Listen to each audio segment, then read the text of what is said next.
Waalaikumsalam wabarakatuh. Alhamdulillahirabbil alamin.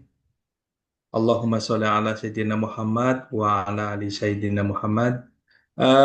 Bapak Ibu calon auditor halal ya di pelatihan auditor halal 35 dan juga mungkin ada salah satu peserta yang mengikuti pelatihan advance juga ya. Jadi itu lebih kepada improvement, program improvement bagi teman-teman auditor yang apa namanya eh, berlatar belakang di produk-produk sembelihan atau background pendidikannya adalah eh, penyembelihan ya.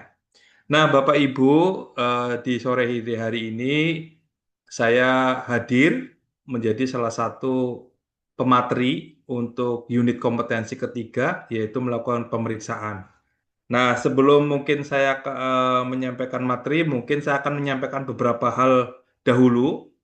Yang pertama tentu saya ingin menyampaikan bahwa sesi materi yang saya sampaikan ini adalah salah satu materi yang sangat utama ya Bapak Ibu.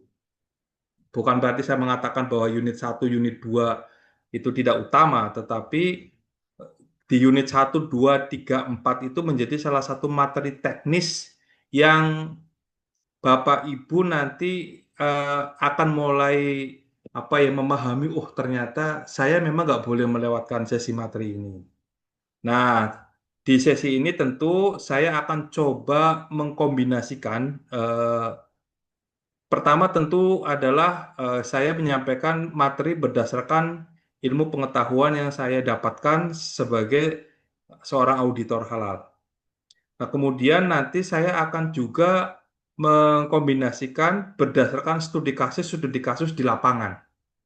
Nah, kemudian yang ketiga tentu di sesi ini juga saya akan menambahkan beberapa hal update terkait dengan apa namanya praktek sebagai auditor halal, di mana ada perbedaan antara auditor halal di tahun 2026 ya, mungkin sebetulnya 2025 akhir ya. Kalau dulu mungkin auditor halal membuat apa namanya pra-pemeriksaan, kemudian pemeriksaan, membuat laporan itu kita masih membuat manual. Nah, sekarang di 2026 ini BPJPH itu sudah melakukan digitalisasi. Jadi apa auditor halal itu nanti akan diberikan akun si halal Bapak Ibu. Nanti saya coba akan juga memperkenalkan sedikit meskipun saya tidak akan mengupas lebih dalam ya, tetapi nanti biar Bapak Ibu bisa paham. Nah, kemudian untuk sesi kurang lebih sekitar 1 jam lebih ini, saya akan bagi menjadi dua. Yang pertama adalah paparan materi yang akan saya berikan kurang lebih sampai dengan pukul 16.30 kali ya. Kemudian nanti di 1 jam terakhir kita akan praktek mengerjakan lembar kerja pemeriksaan. Nah, Bapak Ibu, sebelum saya mulai ini mungkin juga memantik khususnya teman-teman yang masih off cam ya, saya berharap bisa on cam. Kenapa? Eh, saya khawatir Bapak Ibu tidak mengikuti pelatihan ini secara proper ya. Proper itu dalam artian begini Bapak Ibu. Saya khawatir ada banyak informasi yang Ibu Bapak itu tidak dapat pada saat pelatihan karena mungkin nyambi pekerjaan lain atau dalam perjalanan ataupun yang lain karena sering-seringnya itu off cam ya sehingga MOT ataupun saya selaku pemateri itu tidak melihat Bapak Ibu. Kenapa kok ini menjadi penting buat saya? Karena begini Bapak Ibu, saya kebetulan adalah juga saat ini masih aktif sebagai seorang auditor halal. Berikutnya saya menggeluti update terkait dengan profesi auditor halal itu sejak pertama kali BPJPH apa namanya menjadikan apa dari yang dulu LPH-nya itu hanya kalau nggak salah hanya 5 LPH Sekarang lembaga pemeriksa halal itu jumlahnya sudah hampir 130, Bapak Ibu. Nah, kenapa kok saya perlu cerita ini? Saya sedih sebetulnya. Saya sedih ketika saya mendapat apa namanya? Mungkin kita kan sering berdiskusi juga dengan asesor bagi Bapak Ibu yang nanti akan uji kompetensi ya. Dan atau beberapa masukan dari para ketua LPH yang mungkin kebetulan rekan saya ataupun apa gitu ya. Pak Aldo kemarin itu auditornya malu-maluin sekali, bilang gitu. Oh, sampai bahasanya begitu. Ini saya agak sedikit terbuka saja agar Bapak Ibu juga jadi agak aware. Jadi perlu Bapak Ibu ketahui bahwa sebelum Bapak Ibu nanti dinyatakan sebagai auditor halal, nanti kan selain Bapak Ibu nanti mendapat sertifikat pelatihan, kemudian nanti Bapak Ibu akan mengikuti uji kompetensi, selanjutnya untuk bisa masuk ke dalam salah satu lembaga pemeriksa, Bapak Ibu kan nanti akan di-assessment. Nah, ada beberapa hal ya, meskipun saya juga kurang tahu ya apakah dia lulusan dari kami atau tidak. Tetapi misalkan, masa iya seorang auditor halal nggak bisa membedakan antara mekanisme reguler dengan self-declare? Ini kan mengerikan ya. Bagi saya ini agak sedikit mengkhawatirkan. Apakah dia mengikuti pelatihan ini dengan sungguh-sungguh? Atau dia sering off-cam gitu ya? Sering off-cam, terus kemudian dia tidak mengikuti. Hanya untuk membedakan ini reguler sama self-declare aja nggak paham. Nah, kemudian yang kedua, eh, bahwa di dalam seorang auditor halal itu kan Bapak Ibu bukan hanya paham terkait teknis di lapangan. Oh, auditor itu apa namanya tugasnya mengaudit, mengunjungi, memeriksa dan sebagainya. Tetapi yang harus dipahami adalah seorang auditor itu kan juga harus menguasai atas dasar hukum, kemudian acuan yang dijadikan pemeriksaan. Salah satunya adalah sistem jaminan produk halal. Alangkah menyedihkan ketika pada saat assessment, dia ditanya tentang EJPH nggak bisa. Ini apa maksud saya? Apakah karena sering off cam, ataukah karena memang dia memang tidak bersungguh-sungguh? Nah, itu yang kedua Bapak Ibu. Nah, yang ini yang ketiga. Jadi Bapak Ibu bahwa secara umum seorang disebut sebagai seorang auditor halal yang kompeten adalah jika dia memiliki pengetahuan, keterampilan, dan sikap kerja dari unit kompetensi seorang auditor halal yang diatur dalam SKKNI Auditor Halal.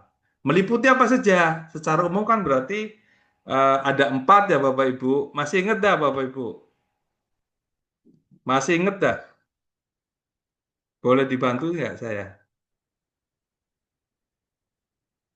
Apa saja unit kompetensinya? Unit kompetensi auditor halal.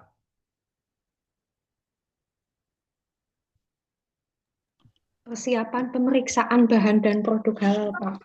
Unit kompetensi yang pertama. Kemudian unit kompetensi yang kedua. Yang kedua, melakukan pemeriksaan bahan dan Melakukan PPH, pra-pemeriksaan. pra-pemeriksaan. Unit kompetensi yang ketiga. Melakukan pemeriksaan dan PPH. Oke. Yang keempat. Laporan pemeriksaan bahan dan PPH. Menyusun laporan. Nah, berarti kan secara umum berarti ada 4, Bu. Seorang auditor ini dia harus bisa mempersiapkan seluruh agenda pemeriksaannya. Kemudian yang berikutnya, dia melakukan pra-pemeriksaan dahulu. Kemudian setelah pra-pemeriksaan sudah selesai, barulah dia melakukan apa, Ibu? Audit di lapangan, ya. Kemudian setelah audit di lapangan, terus selanjutnya bikin laporan. membuat laporan. Oke. Bikin laporan. Pertanyaan saya, di mana Ibu Bapak melakukan pra-audit? Audit itu di sistem Di stop. Sihala. Di rumah, Pak. Di rumah. Sistem Sihala, Atau ya. bahasa ininya WFA. on desk. On gitu ya. desk, Stop. ya. Oke. Nah, pada poin ini Bapak Ibu, saya ingin mau menceritakan yang membedakan antara, tentu saja banyak auditor halal Bapak Ibu. Kami sendiri sudah meluluskan hampir lebih dari 1.200, mau hampir 1.300-an. Nah, saya berharap auditor halal yang diluluskan di angkatan 35 ini tentu adalah auditor halal yang kompeten. Apa yang dimaksud dengan kompeten? Tadi sudah dipahami bahwa ada pengetahuan, keterampilan, sikap kerja.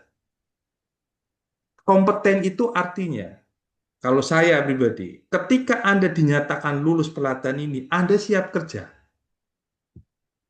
Sehingga oleh pimpinan LPH tidak perlu lagi terlalu banyak bertele sehingga dia melaksanakan pekerjaan itu dengan lengkap. Nah, yang kedua, Bapak Ibu, ini saya cerita studi kasus di lapangan dulu.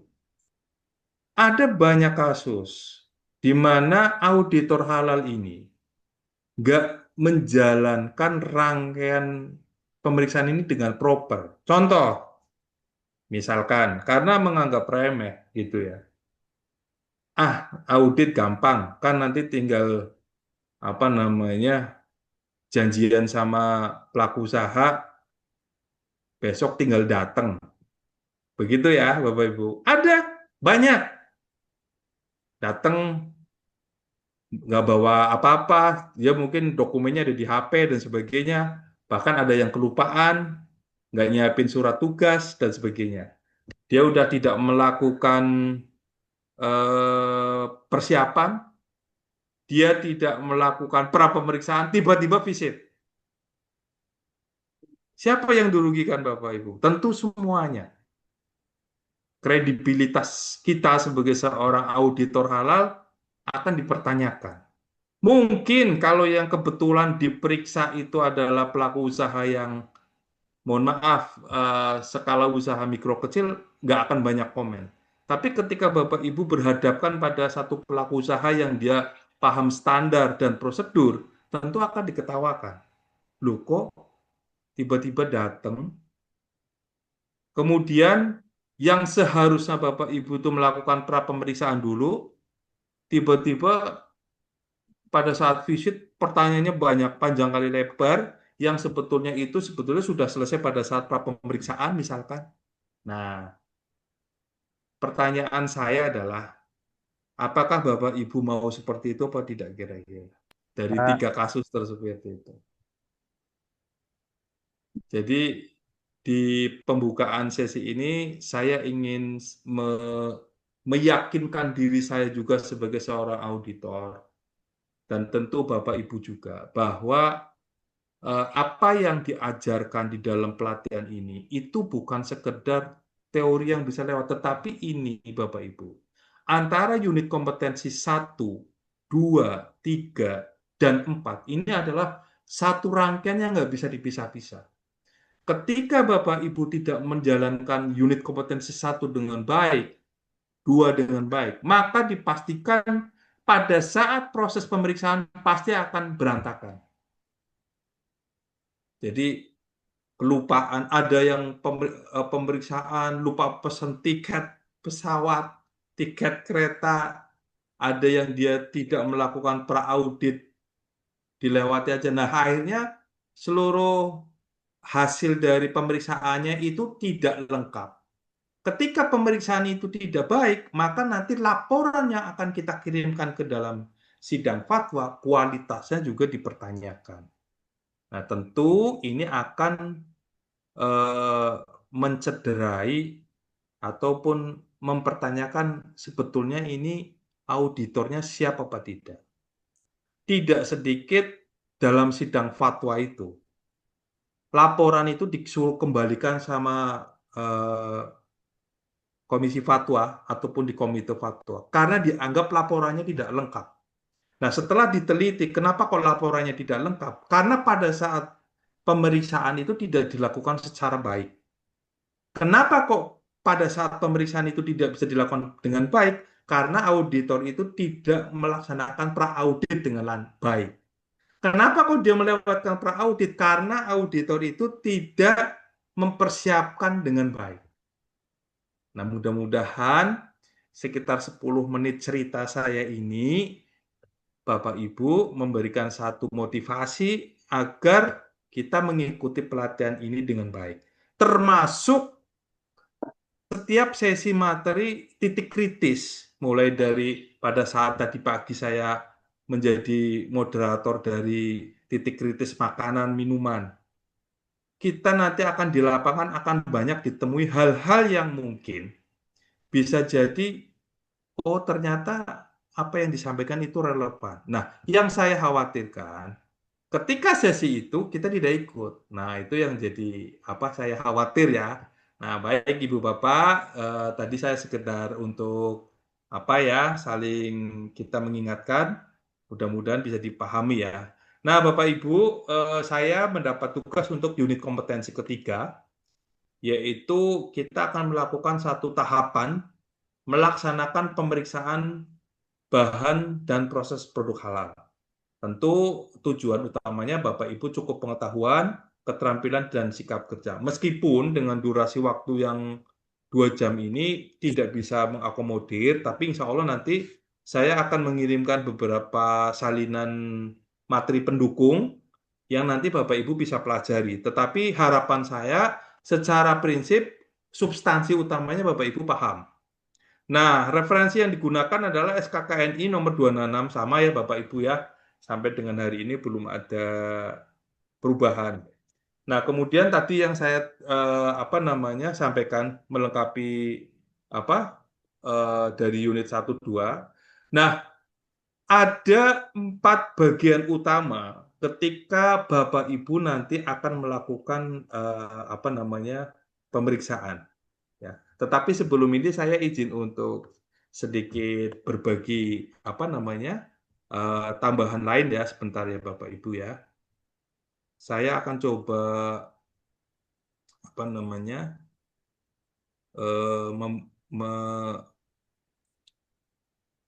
sebentar. Biar rangkaiannya tidak terputus, saya izin share screen. Apakah kelihatan Bapak Ibu? Sudah Pak, kelihatan. Iya. Kelihatan. Saya akan coba, ini secara umum ya. Jadi, kenapa saya cerita ini, bagaimana saya alur proses sertifikat halal. Nah, secara umum, Bapak Ibu kan pelaku usaha itu akan mengajukan pengajuan reguler. Mudah-mudahan di sini jangan sampai ada yang tanya perbedaan antara reguler dan self-declare.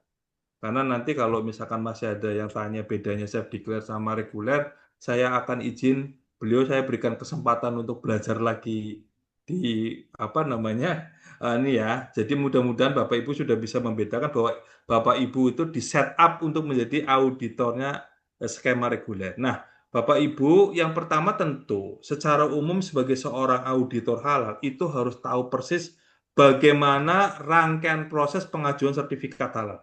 Bahkan ketika pelaku usaha itu bagaimana dia membuat akun, aktivasi akun, dia melengkapi data pelaku usahanya, mulai dari profil pelaku usahanya, penanggung jawab, aspek legal, pabrik, outlet, penyelia, dan sebagainya.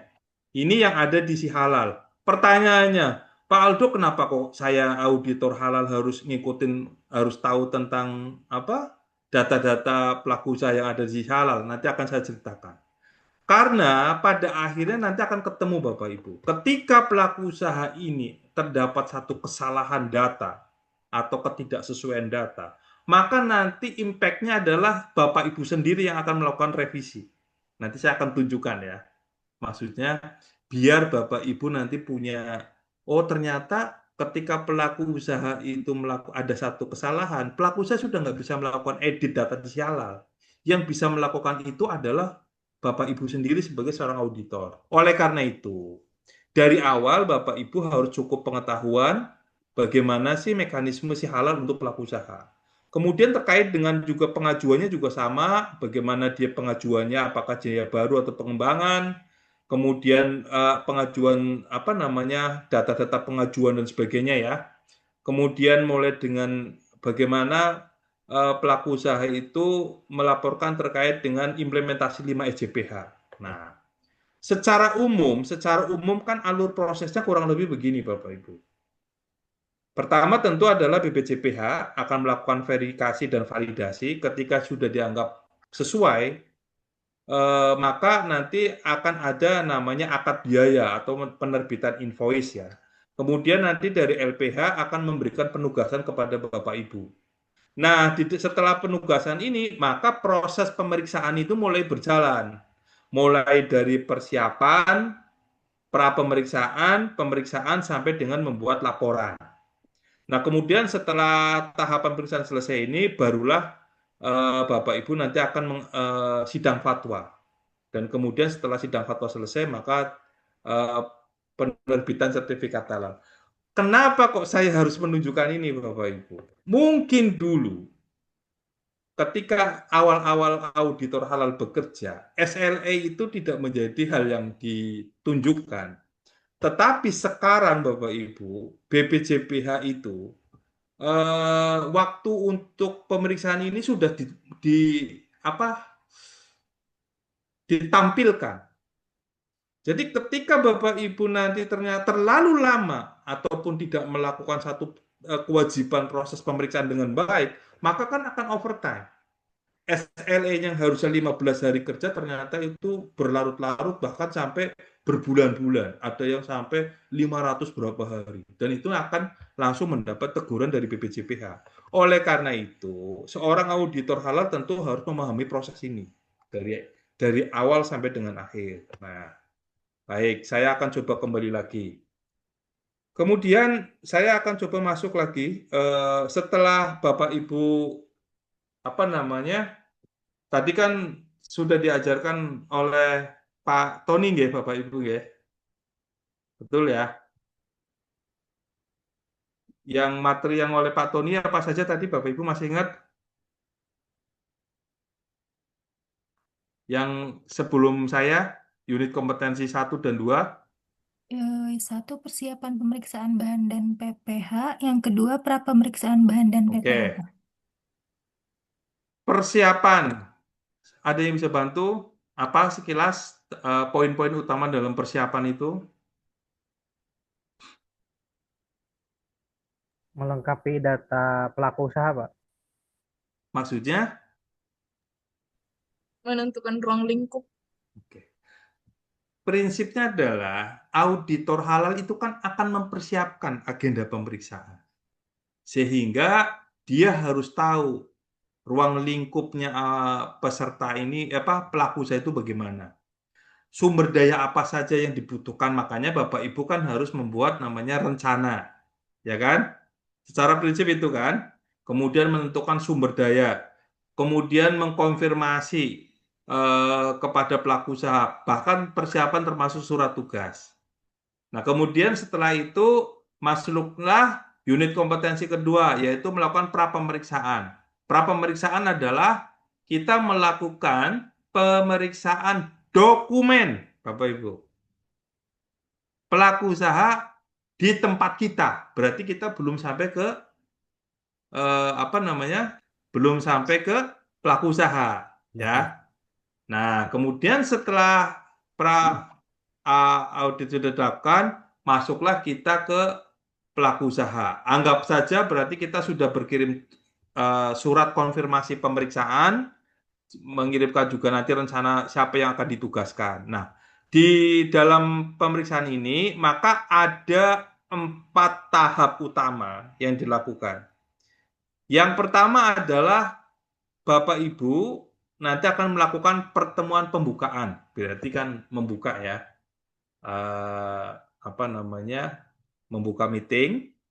Nah, kemudian setelah membuka meeting, Bapak Ibu nanti akan melakukan verifikasi kecukupan implementasi, artinya memeriksa apakah pelaku usaha itu sudah mengimplementasikan SJPH apa belum? Berkeliling ke tempatnya pelaku usaha.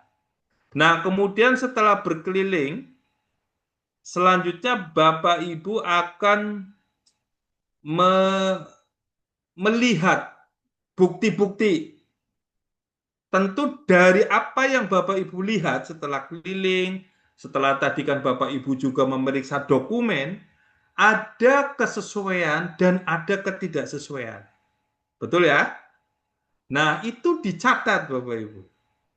Nah, kemudian setelah dicatat, Bapak Ibu akan melakukan pertemuan interim tim pemeriksaan. Yang disebut tim berarti minimal lebih dari satu. Ya. Artinya dirembuk dulu apakah apa-apa saja yang akan disampaikan pada saat nanti closing. Nah, setelah dirembuk, maka nanti ada namanya berita acara. Ya, berita acara pemeriksaan. Nah, kemudian barulah dilakukan pertemuan penutupan. Nah, di pertemuan penutupan ini adalah catatan hasil akhir dari hasil pemeriksaan yang nanti akan diserahkan dan dimintai persetujuan. Kemudian ada kesepakatan. Bapak Ibu dari hasil pemeriksaan ini temuannya adalah beberapa nanti sepakat. Nah, ini 4 rangkaian utama ketika Bapak Ibu akan melakukan pemeriksaan. Baik. Nah, secara umum Bapak Ibu, saya coba menerangkan dulu alur prosesnya ya. Kenapa kok seperti ini Bapak Ibu? Jadi saya berharap bahwa Bapak Ibu bisa betul-betul memahami prosedur yang benar. Belum memangnya ada yang nggak benar, Pak Aldo? Ada, Bapak Ibu. Jadi tiba-tiba misalkan auditor tanpa melakukan rapat pembukaan dulu, tiba-tiba saya mau langsung ke lapangan. Kira-kira bagaimana Bapak Ibu? Kan ini tidak sesuai dengan apa yang harusnya dilakukan. Maka yang pertama adalah melakukan pertemuan pembukaan. Nah, sebetulnya di unit kompetensi ini sudah dijelaskan dengan baik, Bapak Ibu. Apa yang disampaikan di dalam pembukaan? Nah, salah satunya adalah yang pertama, Bapak Ibu harus bisa menyampaikan tujuannya apa. Tujuan dari Bapak Ibu hadir di pelaku usaha itu apa? Itu disampaikan. Nah, ini nanti sesuai dengan rencana pemeriksaan yang sebelumnya Bapak Ibu sudah pernah bikin dan sudah dikirimkan. Tapi faktanya ada banyak auditor yang dia tidak membuat rencana pemeriksaan, Bapak Ibu. Bagaimana dia bisa menyampaikan tujuan pemeriksaan, sedangkan dia tidak membuat rencana. Nah, saya berharap Ibu Bapak tidak seperti itu.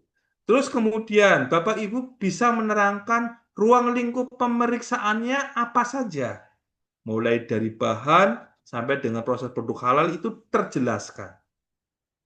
Kemudian menerangkan terkait dengan agendanya mau seperti apa. Bapak Ibu kami sampaikan bahwa di dalam ini nanti 1 jam pertama kami akan memeriksa dokumen.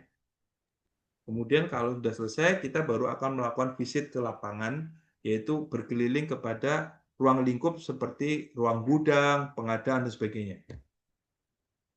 Nah, kemudian Bapak Ibu juga menjelaskan metode yang digunakan seperti apa. Kemudian menjelaskan dokumen apa saja yang diperlukan, yang perlu dipersiapkan. Nah, jadi sebetulnya di SKK ini sudah dijelaskan. Nah, ketika misalkan ada pertanyaan oleh, mohon maaf, apa yang dilakukan ketika melakukan pertemuan pembukaan, terus Bapak Ibu tidak paham, berarti Bapak Ibu harus membaca ini dulu ya. Sampai sini mungkin Bapak Ibu ada pertanyaan, silakan ya. Nah, kemudian untuk tujuan pertemuan pembukaan, yang pertama adalah Bapak Ibu nanti akan mengkonfirmasi persetujuan dari semua peserta atas rencana audit. Bahwa jam segini akan untuk pemeriksaan dokumen dan sebagainya, selanjutnya sebagainya. Ini harus dikonfirmasi. Kemudian jangan lupa juga memperkenalkan diri. Tapi ada juga yang sering, Pak, mohon maaf, saya kelupaan tidak diberikan surat tugas. Ini kalau ini sudah fatal, Bapak Ibu. Bagaimana bisa Anda itu melakukan pemeriksaan sedangkan Anda tidak disertai dengan surat tugas? Tapi praktek di lapangan, saya pernah melakukan satu riset kecil-kecilan ya. Bapak Ibu kalau Bapak Ibu dia kan kita kebetulan ada juga penyelia halal ya. Terus kita tanya kalau pada saat melakukan pemeriksaan itu apakah auditor itu menyerahkan surat tugas? Tidak, Pak. Langsung audit. Oh ya, berarti memang ada yang tidak sesuai juga.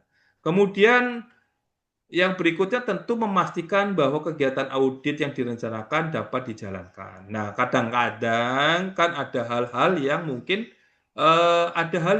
kurang sesuai di lapangan, misalkan hujan dan sebagainya. Nah, tentu kita juga harus bijaksana. Jadi contohnya misalkan Bapak Ibu sudah sedang lagi pertemuan audit tiba-tiba hujan deras yang mengakibatkan ada salah satu gudang itu banjir.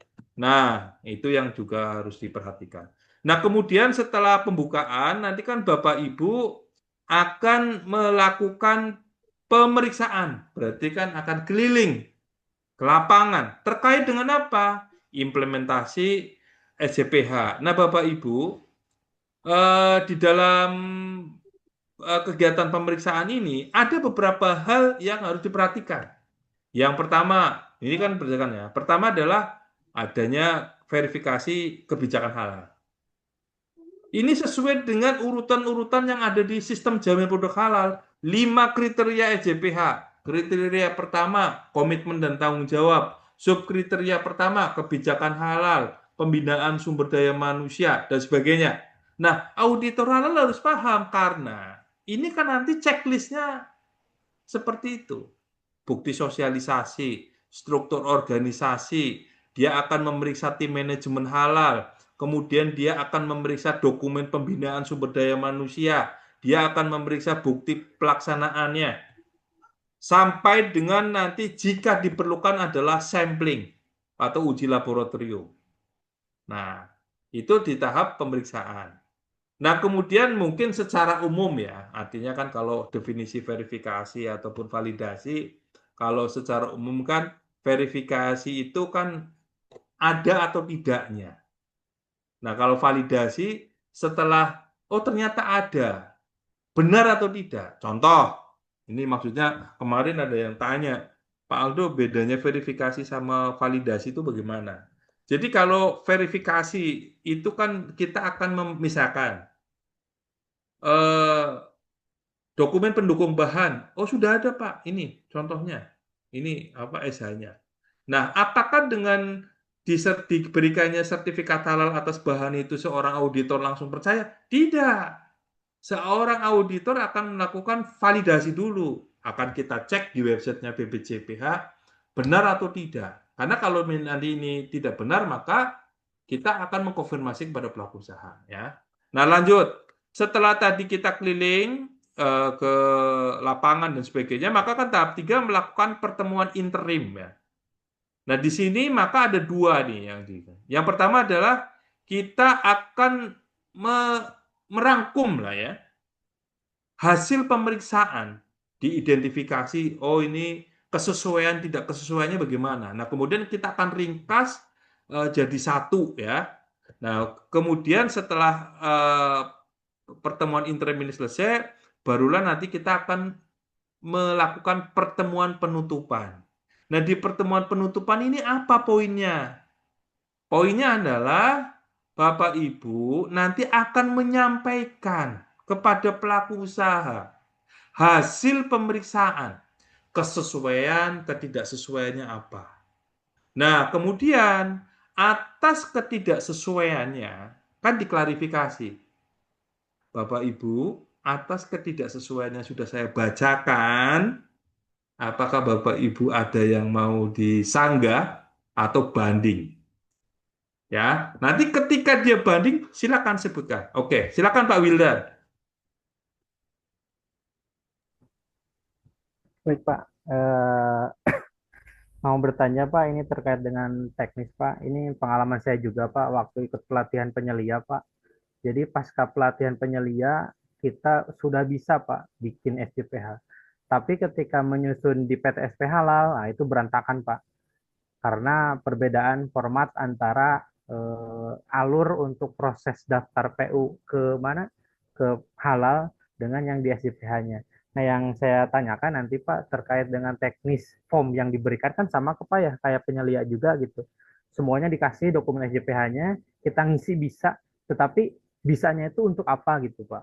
Nah, yang saya harapkan di sini nanti apakah ada nanti Pak di pelatihan ini teknis untuk setelah selesai mengisi form-form tadi, apakah nanti dijelaskan Pak ini formnya itu untuk siapa? Kemudian cara apalagi tadi dikatakan bakal ada akun untuk apa? Akun untuk auditor. Nah, nanti teknis pengisian terhadap akun pada PTSP halalnya seperti apa gitu Pak. Soalnya ketika apa namanya? Teori aja mungkin kayak penyelia dulu saya bisa, tapi ketika dimasukkan ke dalam alur proses halal di PTSP halal, nah itu jadi berantakan, Pak. Akhirnya kita sewa lagi konsultan. Pak, terus yang kedua, Pak, ini yang sedikit aja, Pak. Untuk yang PU itu rata-rata, contohnya yang saya pegang juga di SPPG, Pak, itu banyak baru buka SPPG, kemudian langsung majuin proses halal. Nah, ketika di audit itu ternyata proses produksinya nggak ada gitu, Pak. Apa yang diajukan, misalnya produknya ada nasi segala macam. Nah, ketika diaudit, nah itu proses produksinya nggak ada. Karena memang kalau nggak baru, kalau nggak dia itu pas penyajian makanan kering gitu, Pak. Nah, itu apakah auditnya lanjut, apa seperti apa gitu, Pak. Makasih, Pak. Terima kasih, Pak Wildan. Nah, yang pertama terkait dengan apa namanya kesesuaian data-data formulir yang ada di pelaku usaha dengan apa yang kita. Nah, pertama Bapak Ibu, yang harus dipahami adalah BPJPH secara konsisten kan terus meningkatkan kinerja si halal. Ya.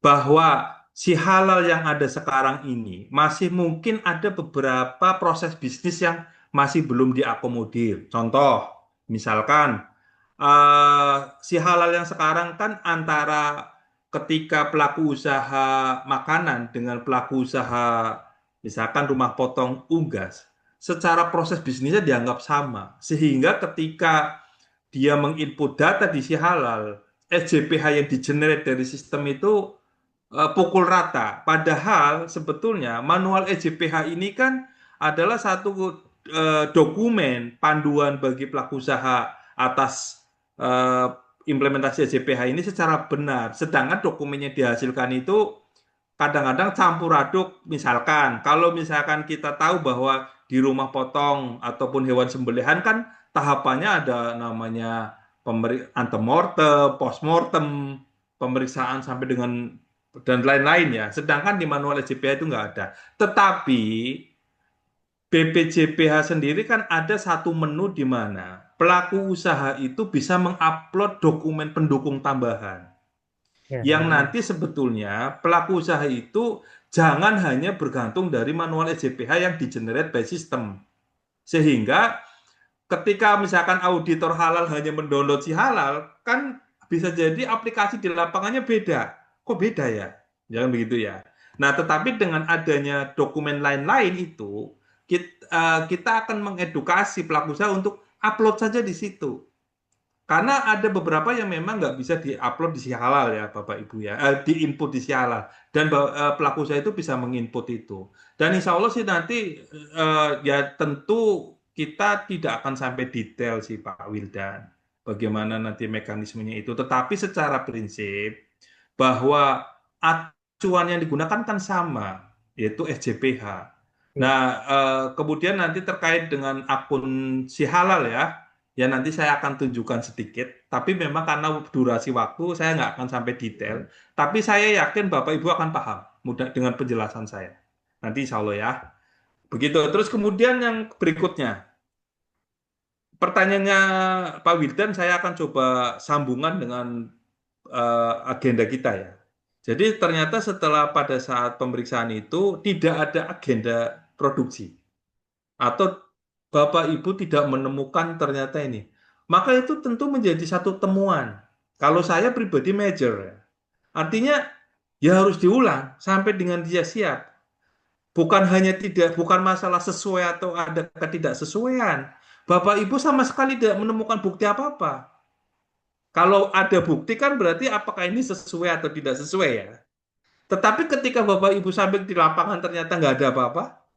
Oleh karena itu, tentu kita ada mekanisme namanya pra-audit. Nah, di pra-audit ini Bapak Ibu kan punya mekanisme komunikasi dengan pelaku usaha, memastikan bahwa pada saat hari H itu harus ada aktivitas kegiatan. Karena kalau nggak ada, apa yang mau diperiksa? Oke, itu anggap aja itu nggak ada. Tetapi ternyata ada. Tapi ada produk-produk yang nggak dibuat. Mungkin bisa jadi begitu ya Pak Wildan ya. Ya tentu simpel saja. Anda sebagai seorang auditor kan akan memeriksa satu persatu. Apa yang sesuai dan tidak sesuai. Kalau itu dianggap tidak sesuai karena produknya nggak ada, itu jadi temuan. Sampai sini paham maksud saya ya? Dan itu disampaikan. Artinya, apakah nanti keputusannya akan dilakukan audit lagi, ulang, ataupun nanti cukup memberikan bukti-bukti lain, misalkan, oh ternyata pada saat hari ini ada beberapa menu yang harus dicek kembali dan sebagainya. Itu bisa Bapak Ibu nanti sesuai dengan hak yang melekat di auditor untuk mengkonfirmasi kepada pelaku usaha. Begitu Pak Wildan. Nah, Bapak Ibu, di dalam proses tadi kan nanti kan ada checklist audit, ya. Nah, itu yang nanti biasanya kalau di dalam lembaga pemeriksa halal, kita menyebutnya namanya skema pemeriksaan. Nah, skema pemeriksaan itu, Bapak Ibu, secara umum itu setiap ruang lingkup produk itu berbeda skemanya harusnya.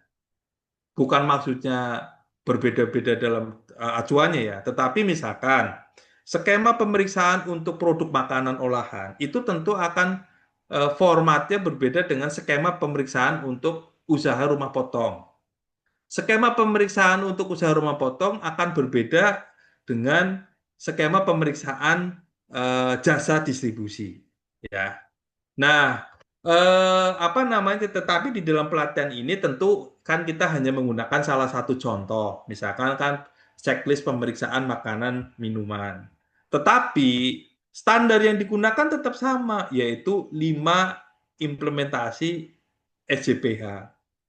Nah, tentu Bapak Ibu juga harus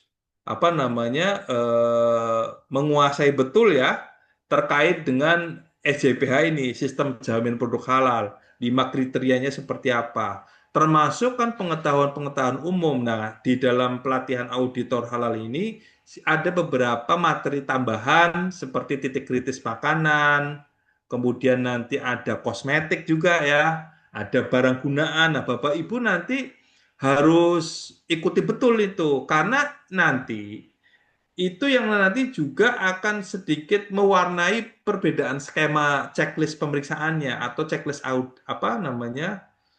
auditnya. Yang nanti saya akan share juga ya.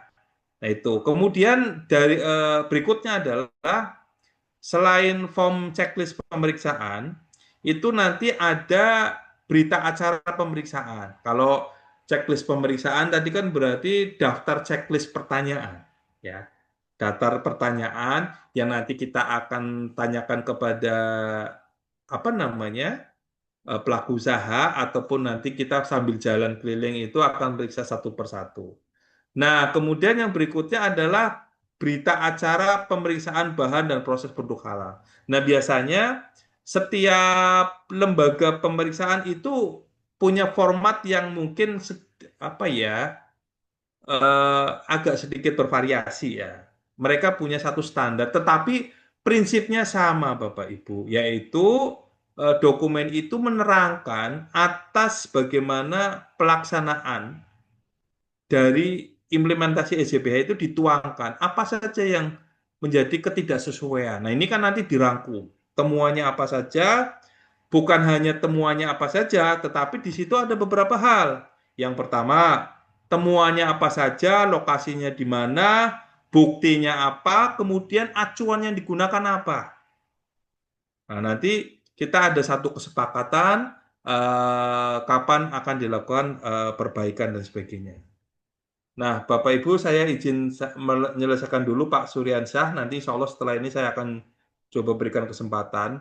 Bapak Ibu, seperti yang saya sampaikan tadi bahwa di dalam proses nanti setelah melakukan pemeriksaan, kemudian tadi kan kita sudah sampai pada tahap membuat closing berita acara, menyampaikan berita acara di closing.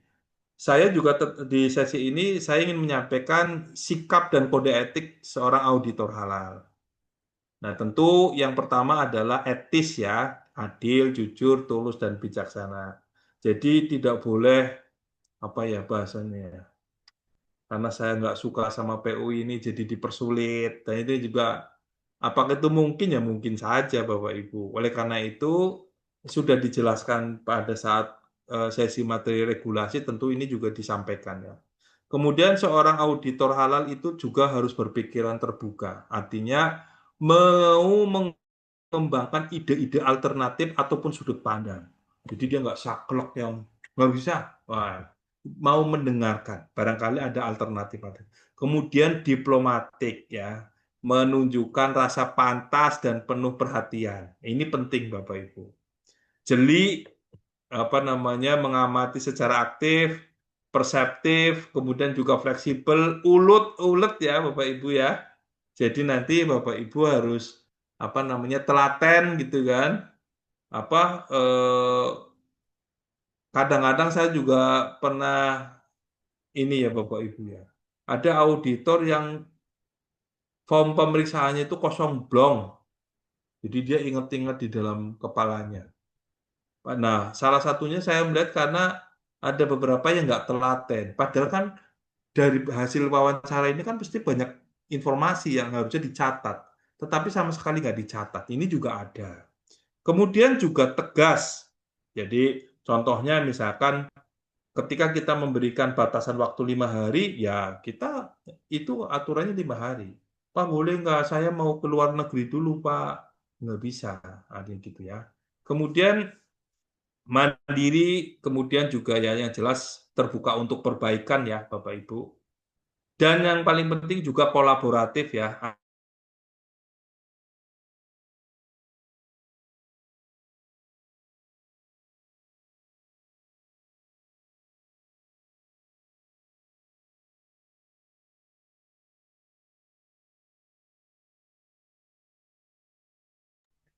Terdengar suaranya Pak.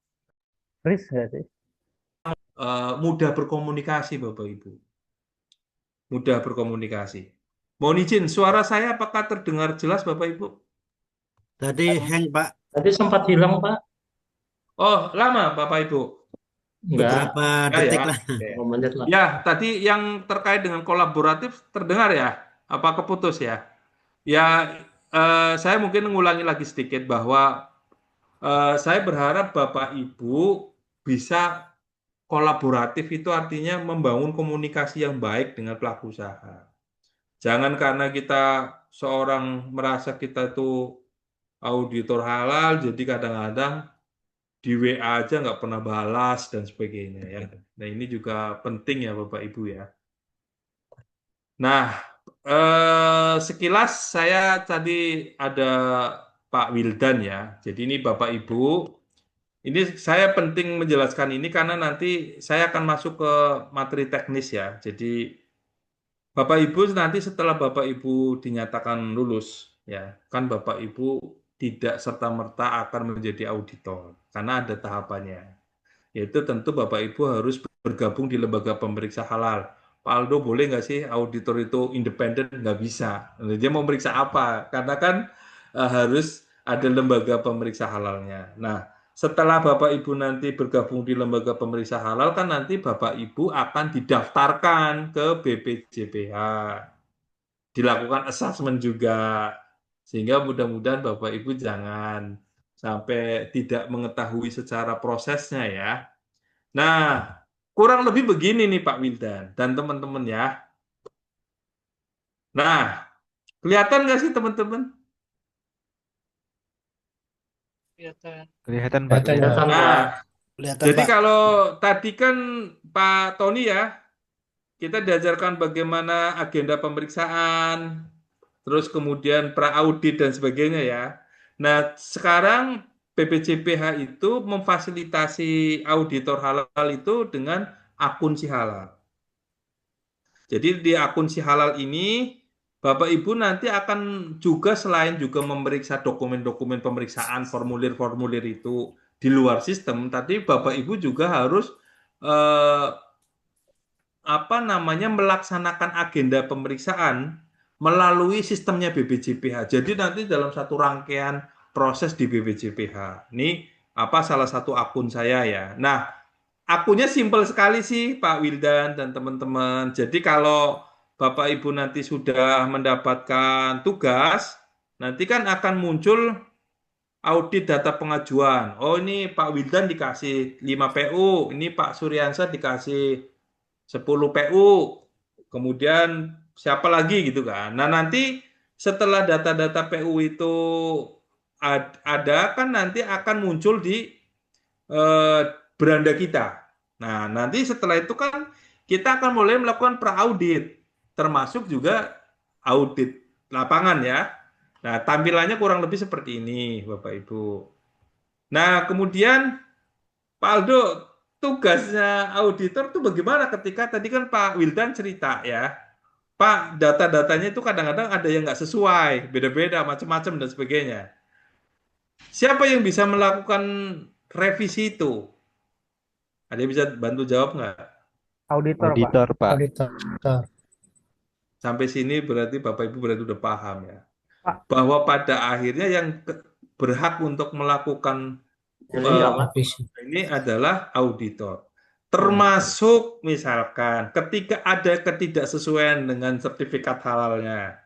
Kemudian ubah data. Nah, Bapak Ibu, saya sebetulnya pengen ini ya, pengen menampilkan menunya, tetapi izinkan saya terikat pada kerahasiaan, sehingga saya nanti mungkin akan coba membuat dummy atas materi ini, sehingga nanti mungkin Bapak Ibu jadi paham. Tetapi ketika menu ubah data PU ini adalah berisi tentang data informasi PU, termasuk 5 implementasi JPH. Nah, ketika di sana ada ketidaksesuaian, maka Bapak Ibu sebagai auditor bisa melakukan perubahan itu. Termasuk ada ubah data, berarti kan daftar bahan, daftar produk, lokasi pelaku usaha. Kemudian yang berikutnya nanti besok kan ada namanya sesi unit kompetensi keempat. Kapan Bapak Ibu jadwalnya? Kapan? Besok, Pak. Besok, Pak.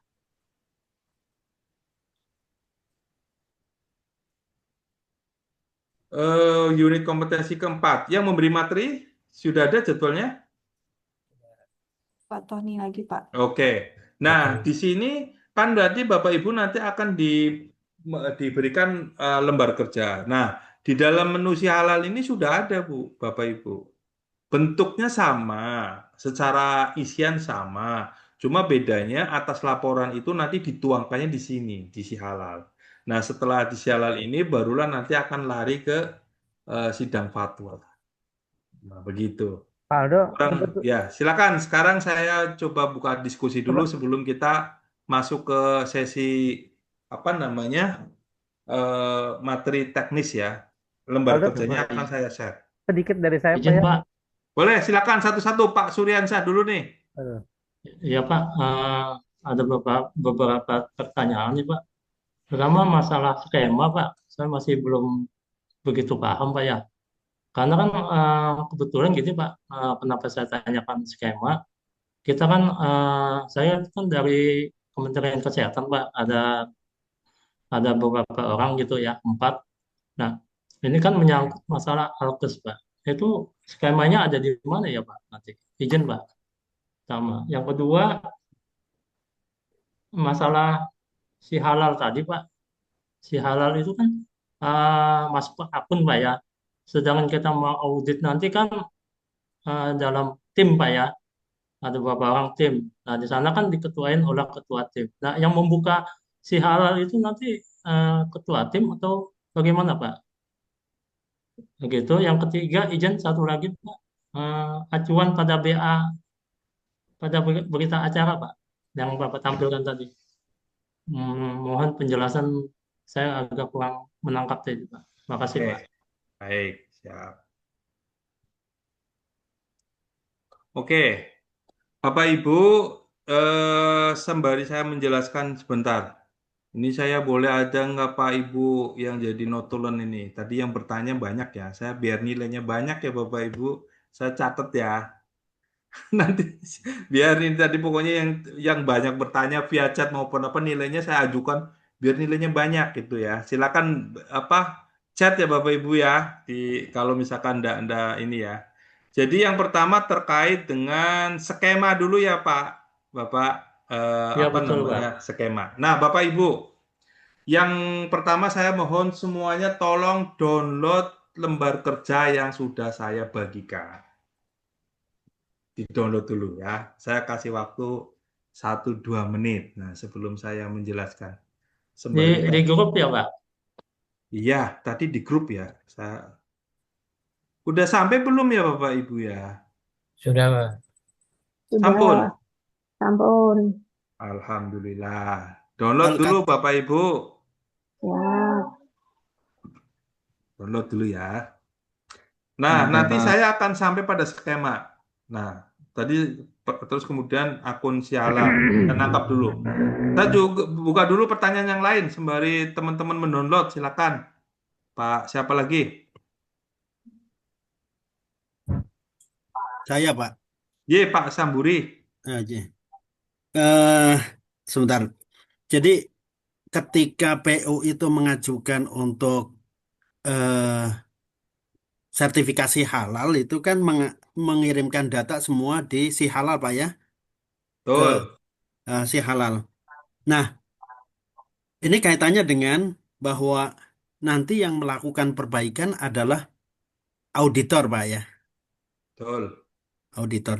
Nah, eh setelah diverifikasi oleh eh, badan BPJH itu kan nanti di BPJPH. eh, pada saat itu kan PU menunjuk LPH yang akan melakukan menguji. sertifikasi tempatnya ya Pak ya. Betul. Kemudian eh, mereka mengirimkan data. Nah, verifikasi itu kan mungkin standar banget ya. Yang penting artinya dari BPJH menganggap bahwa oh ini sudah terisi semua gitu. Mungkin tidak Ya. sampai pada konten yang nanti diverifikasi oleh auditor gitu, Pak. Ya. Pertanyaannya, eh, supaya mengurangi pekerjaan auditor nih, Pak, gitu. Jadi, apakah eh, ketika dokumen itu diverifikasi sebelum dilakukan ke PU, turun ke lapangan gitu, ke tempat PU gitu, eh, apa namanya? Perbaikan itu sudah bisa dimulai. Artinya gini, catatan-catatan yang dilakukan oleh auditor kan sudah bisa akses ya Pak, karena dari BPJH sudah dikirim dokumennya ke LPH. Nah, LPH kemudian kan saya menugaskan kepada auditor-auditornya ya Pak. Jadi tetapkan siapa nanti Ya. yang jadi ketua tim, anggota tim dan Ya. sebagainya gitu. Nah, eh, artinya nanti sebelum ke lapangan si LPH itu sudah melakukan penugasan dulu, Pak ya. Iya. Pak. Iya, Pak. Pasti, Pak. Oke, tapi saya udah nangkep poinnya, Pak. Ya, Saya nangkep poinnya ya. Baik, siap, Pak Samburi. Saya sudah tangkap, nanti akan saya jelaskan. baik. Kemudian ada lagi? Ada Pak, sedikit Pak. Izin bertanya, Pak. Silakan, silakan. Pak Aldo. Ya, silakan. Bapak. Ini Pak, saya mau nanyain tadi Pak, yang akun yang ditunjukin sama Pak Aldo itu kan akunnya auditor Pak ya. Pasti daftarnya juga lewat skema fasilitator. Nah, kemudian akun yang P3H gimana Pak ya? Saya juga sama itu Pak, punya akun P3H persis Nah, seperti ini kayak nih. gitu Pak.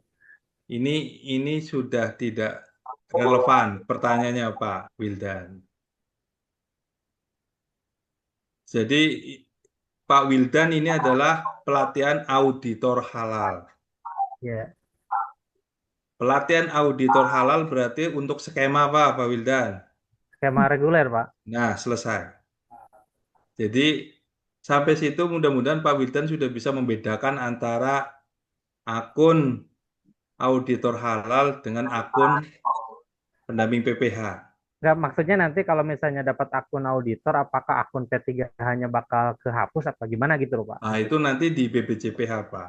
Oh, Dan yang membuat itu adalah LPH. oh gitu. Oke. Ya, Saya ingin makasih. memastikan itu ya. Saya akan ulangi lagi berkali-kali Bapak Ibu. Jangan sampai salah benturan pemahaman. Karena kita nanti berbeda untuk mekanismenya. Gitu ya. Siap. Oke. Ada lagi? Sudah? Kita Lagi mulai bilang, ya Bapak Ibu. Satu lagi Pak. Oke, silakan. nggak boleh diganggu. Ya, ya Pak. Mau nanya HP-nya aja di masalah meja. itu tadi Pak. Si halal tadi. Halo? Ya, Di, silakan. di halal tadi kan auditor kan punya akun ya. Terus di menunya kan bisa merubah data PU sampai ke kriteria sistem jaminan halal produk halalnya. Ya. Itu apa dengan persetujuan PU-nya atau kita yang merubah langsung, Pak? Tentu itu kan hasil dari proses pemeriksaan, Pak. Jadi kita tidak serta-merta melakukan perubahan. Ada dasarnya. Kenapa itu dilakukan perubahan. Begitu, Pak. Bukannya lebih bagus kalau PU sendiri, Pak, yang melakukan perbaikan? Mekanismenya tidak demikian, Pak. Mekanismenya adalah auditor halal yang harus melakukan perubahan. Gitu. Oke, Bapak Ibu, nanti saya akan bedah tapi sambil kita kerjakan ya. Kita masuk ke studi kasus ya Bapak Ibu ya. Sudah kita baca satu-satu ya. Pak izin ini LK3 ya Pak? Ya. Oke. Sudah di-download? Sudah Pak. Sudah, Pak. Sudah. Saya mau minta bantuan Ibu Nur Rahmi untuk membacakan sekilas, Bu. Poin 1 sampai dengan poin 4.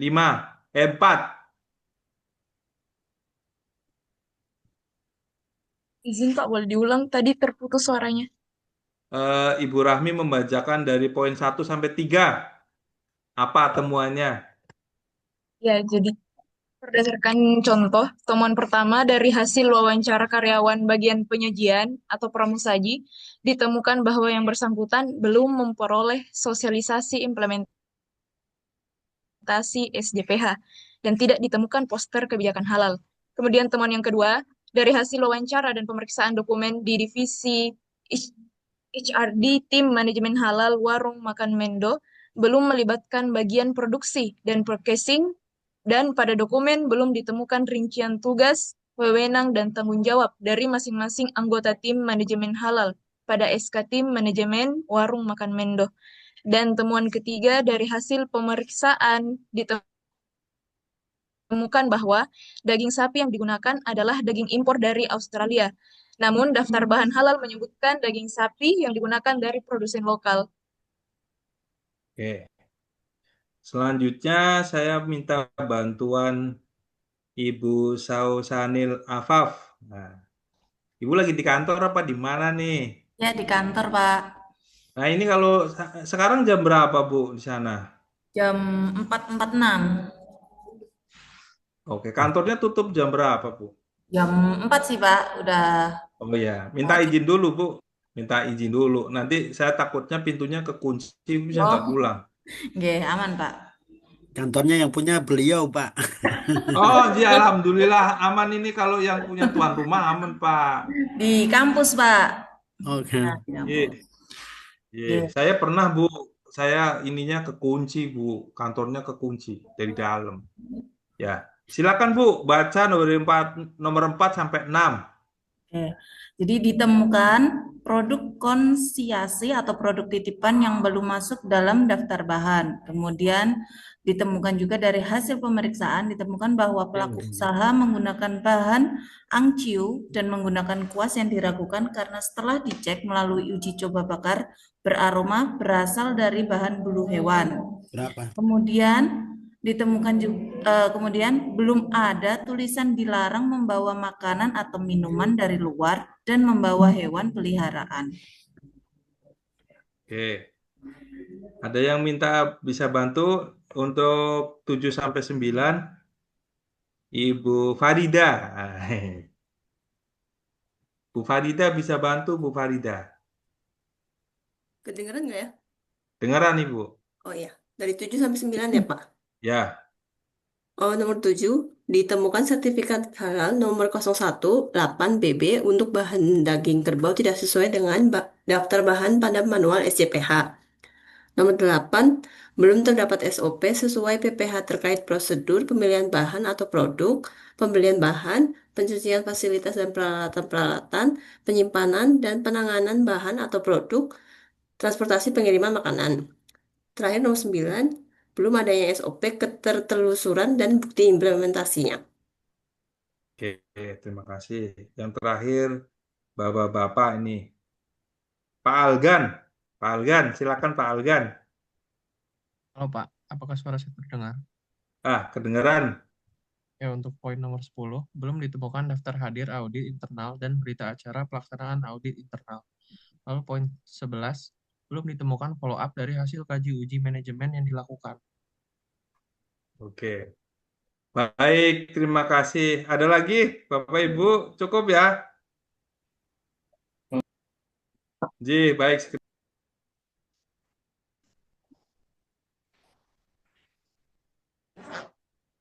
Alhamdulillah, berarti ini untuk tugas berarti Bapak Ibu sudah membaca semua ya. Nah, sekarang kita pindah. Nah, studi kasusnya kan berarti kan Bapak Ibu sudah mendapat manual SJPH-nya pelaku usaha. Sudah dapat ya? Sudah. Yang warung makan Mendok. Ya, NIB-nya sudah. udah. Nah, terus mungkin ada yang tanya, Pak, ini kok banyak yang nggak sesuai? Ya, begitulah adanya. Yang namanya studi kasus kan adanya begitu ya, Bapak Ibu ya. Jadi, kalau sesuai semua nanti nggak ada temuan gitu kan. Nah, Bapak Ibu, pertama tentu saya meminta maaf untuk, Pak, ini kok contohnya cuma makanan minuman, kenapa kok mungkin nggak ada jasa distribusi ataupun mungkin studi kasus yang lain. Nggak apa-apa, Ibu. Secara prinsip sama. Nah, cuma memang kalau makanan minuman memang akan lebih butuh banyak keurutan ya. Tetapi nanti ketika melakukan untuk skema-skema yang lain ataupun ruang lingkup seperti barang gunaan, kosmetik dan sebagainya itu nanti akan lebih menantang. Tetapi nanti sembari Bapak Ibu mengerjakan itu, saya akan sedikit bercerita terkait dengan dokumen pendukung bahan. Yang ini nanti akan menjadi beberapa hal krusial ketika Bapak Ibu melakukan pemeriksaan di lapangan ya. Nah, Bapak Ibu, selanjutnya Bapak Ibu bisa buka lembar kerja checklist auditnya. Nah, checklist auditnya sudah dibuka belum?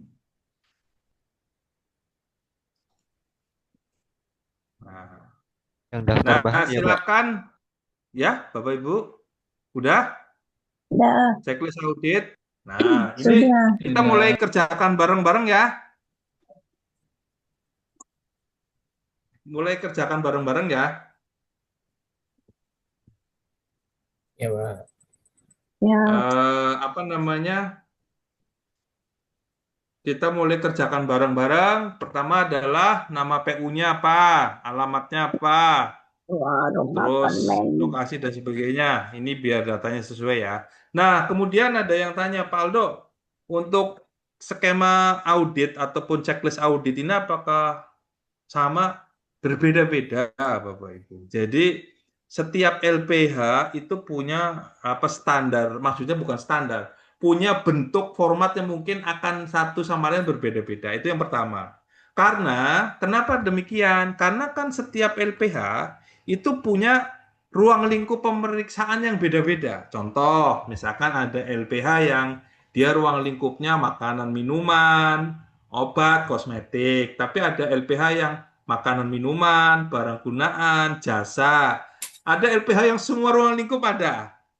Nah, di dalam standar BPJPH tentu kan ruang skema atau checklist pemeriksaan ini ya tentu berbeda-beda kan nggak bisa disamakan antara skema pemeriksaan jasa distribusi dengan rumah potong hewan, tetapi standar yang digunakan tetap sama, yaitu pelaksanaan atas 5 kriteria SJPH. Jadi yang saya tampilkan di sini ya ini adalah contoh checklist standar yang mungkin ada beberapa klausula yang mungkin tidak relevan, ya. Maka kan di sini nanti bisa dihapus, bisa apa. Ini hanya contoh saja. Kalau misalkan ini tidak relevan ya berarti tinggal dicentang tidak relevan.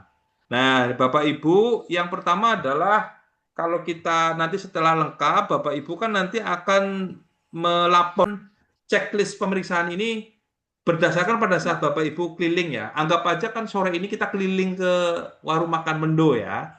Maka kan ada 5 kriteria, ada 5 kriteria A, ada kriteria B, yaitu bahan, kemudian ada proses produk halal, kemudian ada apa lagi?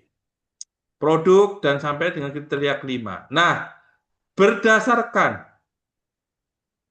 studi kasus yang tadi di-share itu, kira-kira temuannya di pada bagian mana aja Bapak Ibu? Ayo bantu saya, bacain. Di komitmen tadi. Oke, berarti kan di kebijakan halal ya, apa nih yang dia tidak sesuai catatannya? Tidak ada kebijakan halal dan tidak ada kebijakan halal, berarti apa? Yang mensosialisasikan bukan? Ya. Mensosialisasikan. Berarti di sini kan di sini ada apa? Ada temuan apa tidak nih? Apa tidak ya? Pelaku usaha misalkan, berarti kan tidak ya.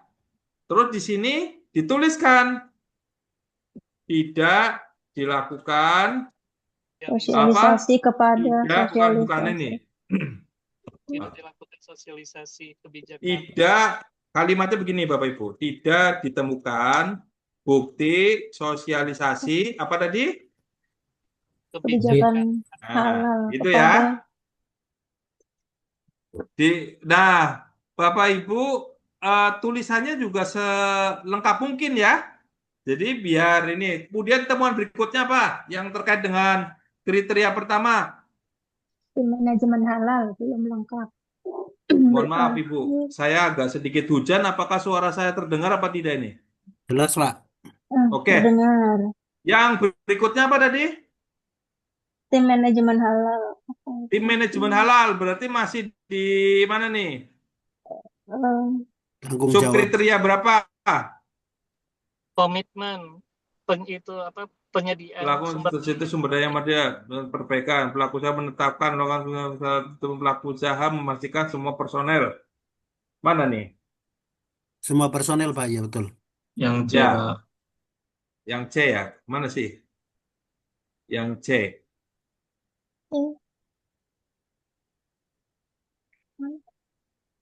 Oke, ya, pokoknya ditulis itu ya.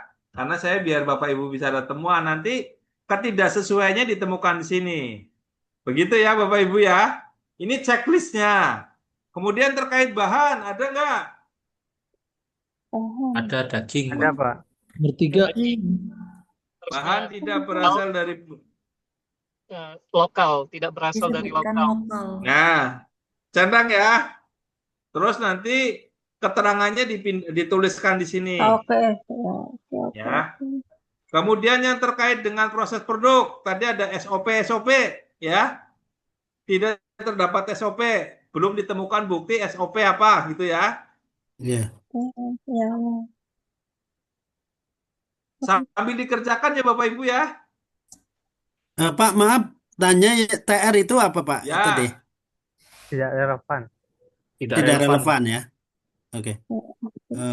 Kemudian TR itu berarti pertanyaan itu tidak relevan, Bapak. Ya.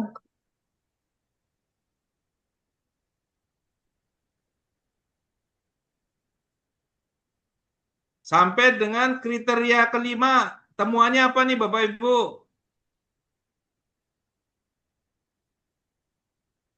Nomor 11, Pak. Belum ada hasil kaji ulang manajemennya, Pak. Nah, Nomor berarti apa? 6. Apakah pelaku usaha melakukan audit internal? tidak. Ya, Tidak. belum. Nah, temuannya apa? Berarti kan buktinya apa? Tidak ditemukan Tidak bukti. ditemukan bukti. Checklist. Oke, sampai sini Bapak Ibu paham terkait dengan LK ini ya? Paham, Pak. Oke. Pak, itu berarti setiap poin dicek antara Y, T, sama TR? Atau Iya gimana? dong. Iya Oke, dong. siap. Ya, oke. Jadi Berarti setiap kalau tetapi yang ingin saya sampaikan berkali-kali Bapak Ibu, tentu skema ini kan pengembangannya disesuaikan dengan ruang lingkup pemeriksaan dari LPH ya. Kalau ini kan untuk rumah makan masih oke lah ya. Tetapi kalau untuk jasa pendistribusian ataupun apa, mungkin ada beberapa hal yang kurang sesuai. Jadi nanti skemanya harus berubah gitu ya. Oke. Pak, kemudian Sebentar. Saya buka kemudian lembar kerja berikutnya, Bapak Ibu. yang apa, Pak? Berita acara pemeriksaan. Ya, Bapak. Acara pemeriksaan. Oke. Tindakan. Ada yang mau ditanyakan, silakan Bapak. yang tadi terkait ini Pak, LK3 yang pemeriksaan tadi, berarti di keterangan itu kita tuliskan misalnya poin 1A gitu ya. Poin A1 keterangannya apa gitu. Ya. Oh ya Pak. Ya Pak, betul. Nah Bapak Ibu, poin utamanya adalah ketika kita memberikan catatan selengkap mungkin, seinformatif mungkin ya.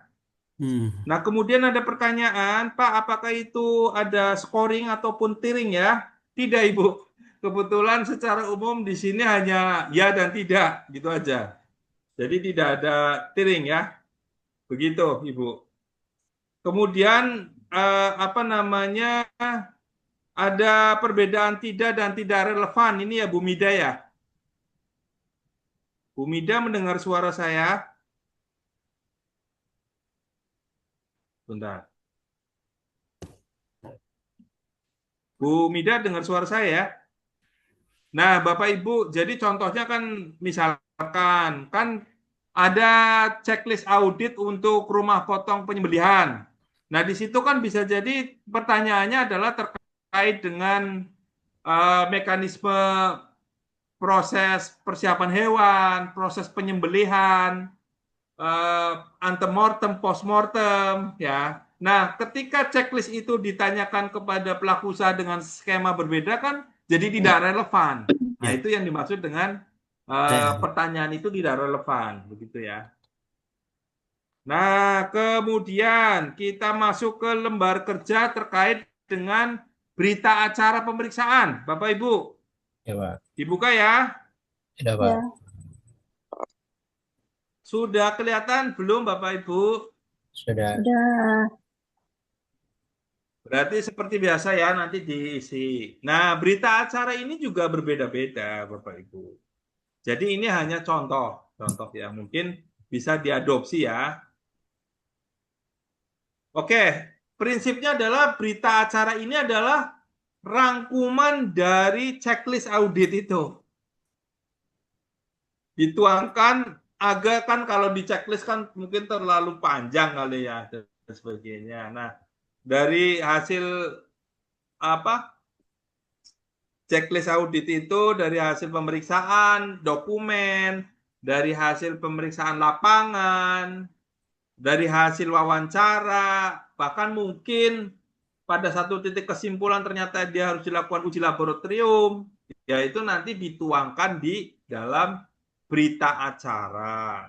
Nah, berita acaranya ini harus bisa menjelaskan beberapa hal ya, mulai dari apa yang menjadi temuan ketidaksesuaian, temuannya ada di mana, kemudian buktinya apa. Nah, sebisa mungkin referensinya jelas. Contoh, yang ketidaksesuaian itu pada SJPH kriteria A satu berapa atau poin apa, intinya itu.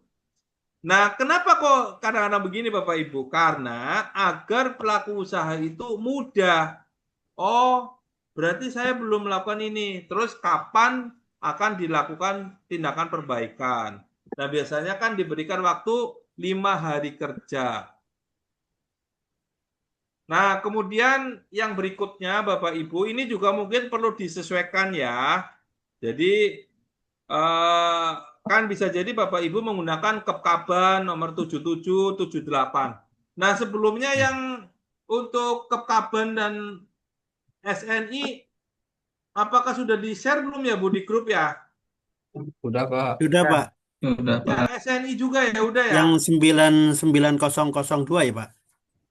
Kepkaban 77 dan 78 apakah sudah? Sudah. Sudah. Ya.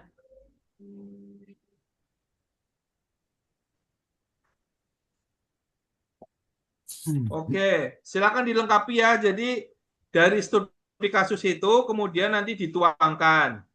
Contohnya ketidaksesuaian kebijakan halal belum disosialisasikan.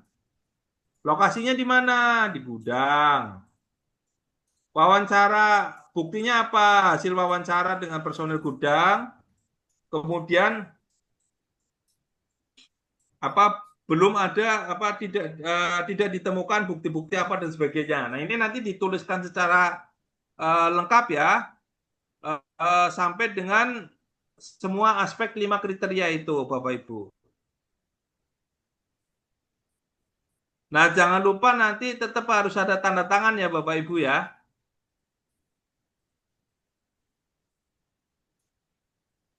Oke, ada pertanyaan lagi? Izin tanya, Pak. Ya, silakan.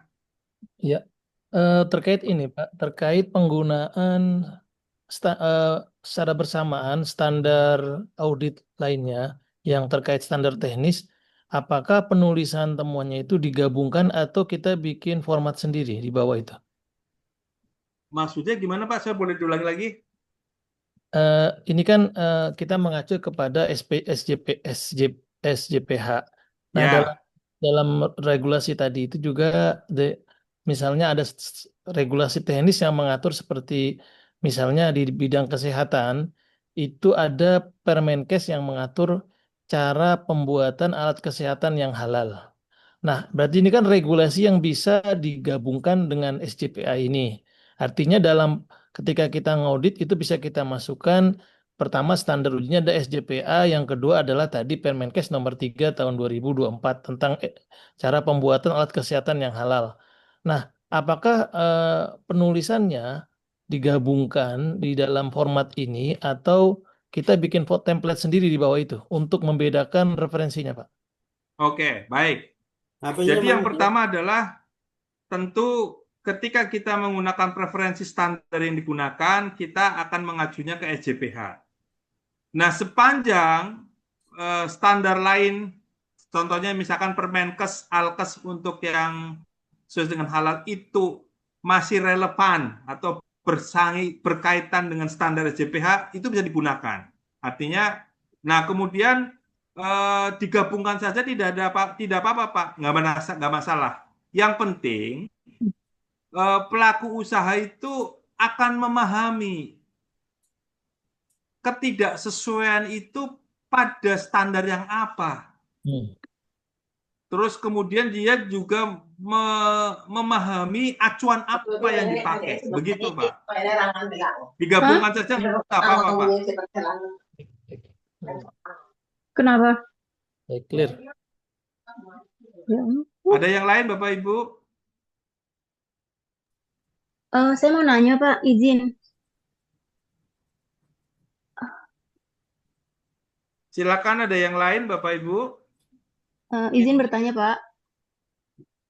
Ya, silakan. Silakan Ibu.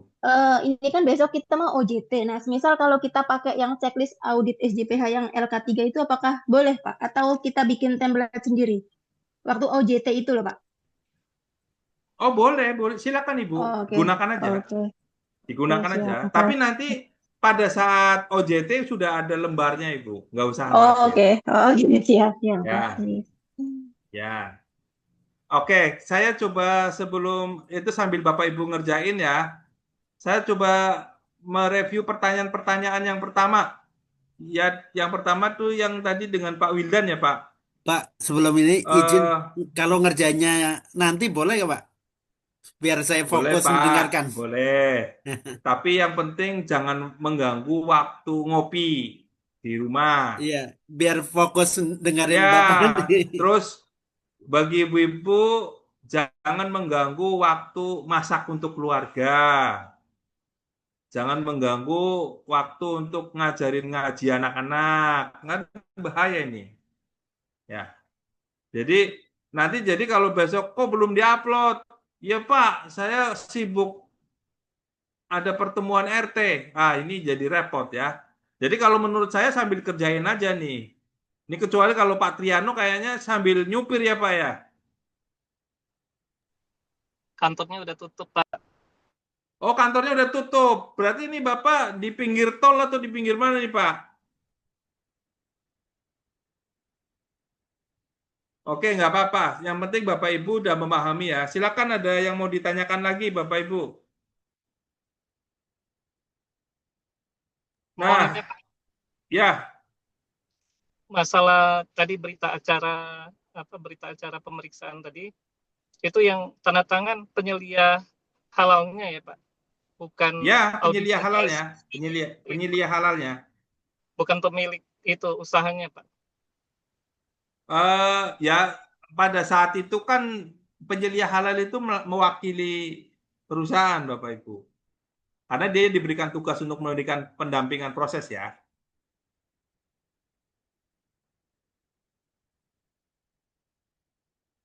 Baik, saya izin menambahkan sedikit materi kali ya. Bapak Ibu, apa kelihatan nggak ya?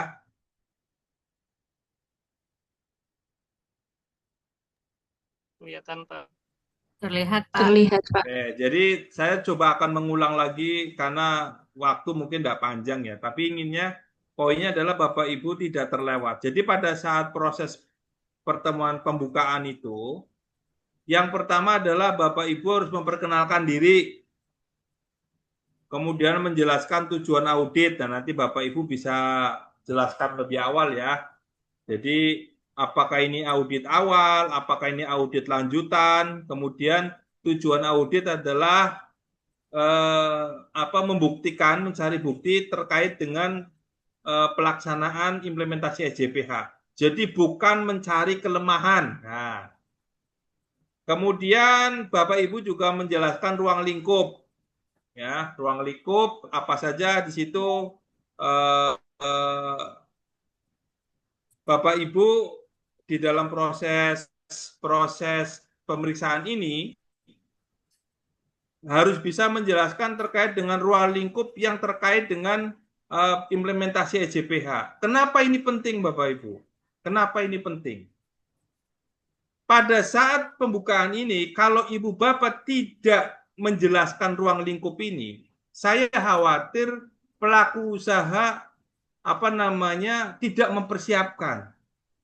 Ataupun mungkin kalau pada saat itu pelaku usahanya skala kecil nggak ada masalah, tetapi ketika Bapak Ibu melakukan satu pemeriksaan kepada pelaku usaha yang proses bisnisnya kompleks, ruang lingkup ini harus dijelaskan secara rinci, mulai dari dokumen apa saja yang harus disiapkan, bagian mana saja yang harus dilakukan VCTC dan sebagainya. Nah, kemudian Bapak Ibu juga, jika dari awal Bapak Ibu itu misalkan sudah menyampaikan pada saat pra-audit itu diperlukan uji sampel, maka itu disampaikan. Nah, Pak Aldo misalkan ternyata uji sampelnya baru ketahuan setelah pada saat audit, nggak ada masalah. Tetapi misalkan Bapak Ibu akan mengaudit produk kosmetik, lipstick ya, itu kan dari awal sudah bisa diidentifikasi, kita perlu melakukan uji tembus air. Nah, itu disampaikan. Nah, kemudian juga menyampaikan terkait dengan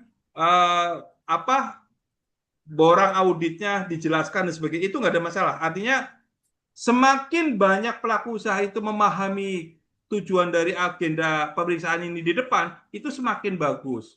Jadi jangan sampai, kalau bahasa kalau saya kebetulan orang Jawa ya Bu, ujuk-ujuk langsung minta keliling. Nah, kadang-kadang pelaku usaha ini mungkin bisa jadi gelagapan kan. Nah, secara prinsip itu kemudian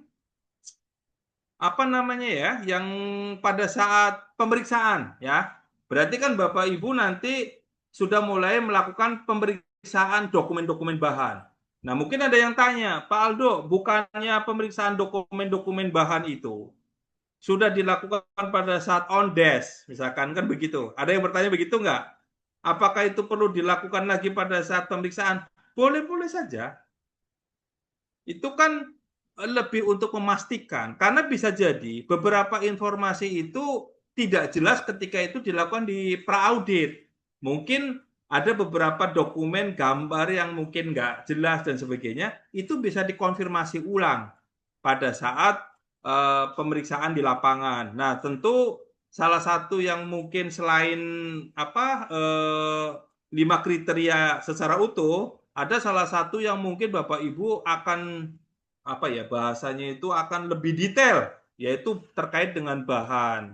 Nah, bahan ini karena kita menggunakan studi kasusnya adalah kategori makanan minuman dengan pengolahan, tentu dokumen pendukung bahannya adalah sertifikat halal ya. Tetapi kalau Bapak Ibu melakukan pemeriksaan dengan skema yang mungkin produknya masih dalam masa kewajiban, kan BPJPH masih membolehkan dokumen pendukungnya itu berupa COM, SDS, dan sebagainya. Nah, Bapak Ibu pada saat melakukan pra-audit mungkin gambar-gambar itu masih kurang jelas. Nah, oleh karena itu pada saat melakukan pemeriksaan diluangkan waktu untuk melihat kembali, melakukan validasi. Kalau bahasanya tadi mungkin sudah dijelaskan oleh Pak Tony, kan ada verifikasi, ada validasi gitu ya. Verifikasi untuk memastikan ini ada atau tidak. Ada. Tetapi bahwa ini benar atau tidak, itu namanya validasi. Dan kita akan mengecek lebih yakin ketika melihat dengan mata kepala sendiri ya, Bapak Ibu. Nah, juga dipahami juga Bapak Ibu, bahwa ketika Bapak Ibu nanti melaksanakan sidang fatwa, apa yang kita lihat, apa yang kita dengar, ini juga menjadi bukti. Karena pertanyaannya Pak Yai itu bukan hanya Mas Aldo apakah punya bukti catatan ini? Belum tentu begini. Pertanyaannya bisa jadi, Mas Aldo apakah Anda melihat sendiri? Pertanyaannya bisa jadi begitu. Apakah Anda melihat sendiri? Nah, ketika itu kan maka apa yang kita lihat dan sebagainya itu nanti kita tuangkan di dalam laporan komisi fatwa, tapi itu juga dijelaskan. Oleh karena itu saya mengatakan bahwa apa yang kita lihat, apa yang kita dengar itu adalah juga bukti yang nanti kita tuangkan. Nah, tentu Bapak Ibu sama halnya seperti di materi titik kritis yang disampaikan oleh Ibu Kiki tadi pagi, ini hanya sebagai refreshment aja bahwa dokumen pendukung bahan yang memadai Bapak Ibu juga harus kuasai. Apalagi beberapa dokumen-dokumen yang dianggap untuk bahan-bahan kritis. Nah, salah satunya adalah misalkan Bapak Ibu menjumpai satu sertifikat halal yang tanda tangannya masih basah, tetapi di sini masih ada expired date-nya. Nah, saya mau tanya, Bapak Ibu kalau misalkan Bapak Ibu menjumpai satu sertifikat halal versi BPJP yang lama masih ada expired date-nya. Sebagai seorang auditor halal mau bagaimana? Pak Ahmad Baihaqi, bantu saya Pak Ahmad. Ya Pak. Kalau Bapak menjumpai dokumen pendukung bahan sertifikat halal BPJPH versi lama, Bagaimana Ini Bapak melakukan validasinya? ditanyakan langsung kepada PU-nya, Pak. Dalam hal ini kepada penyelia PT-nya. Apa yang ditanyakan, Bapak? Apakah benar ini Pak tanda tangannya itu sebelum atau setelah peraturan yang lama atau yang baru keluar?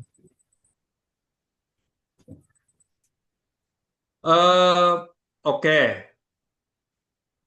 Terus pelaku usahanya jawabnya, ya sudah, ya adanya begitu Pak. Nah kira-kira bagaimana Bapak akan melakukan validasi itu?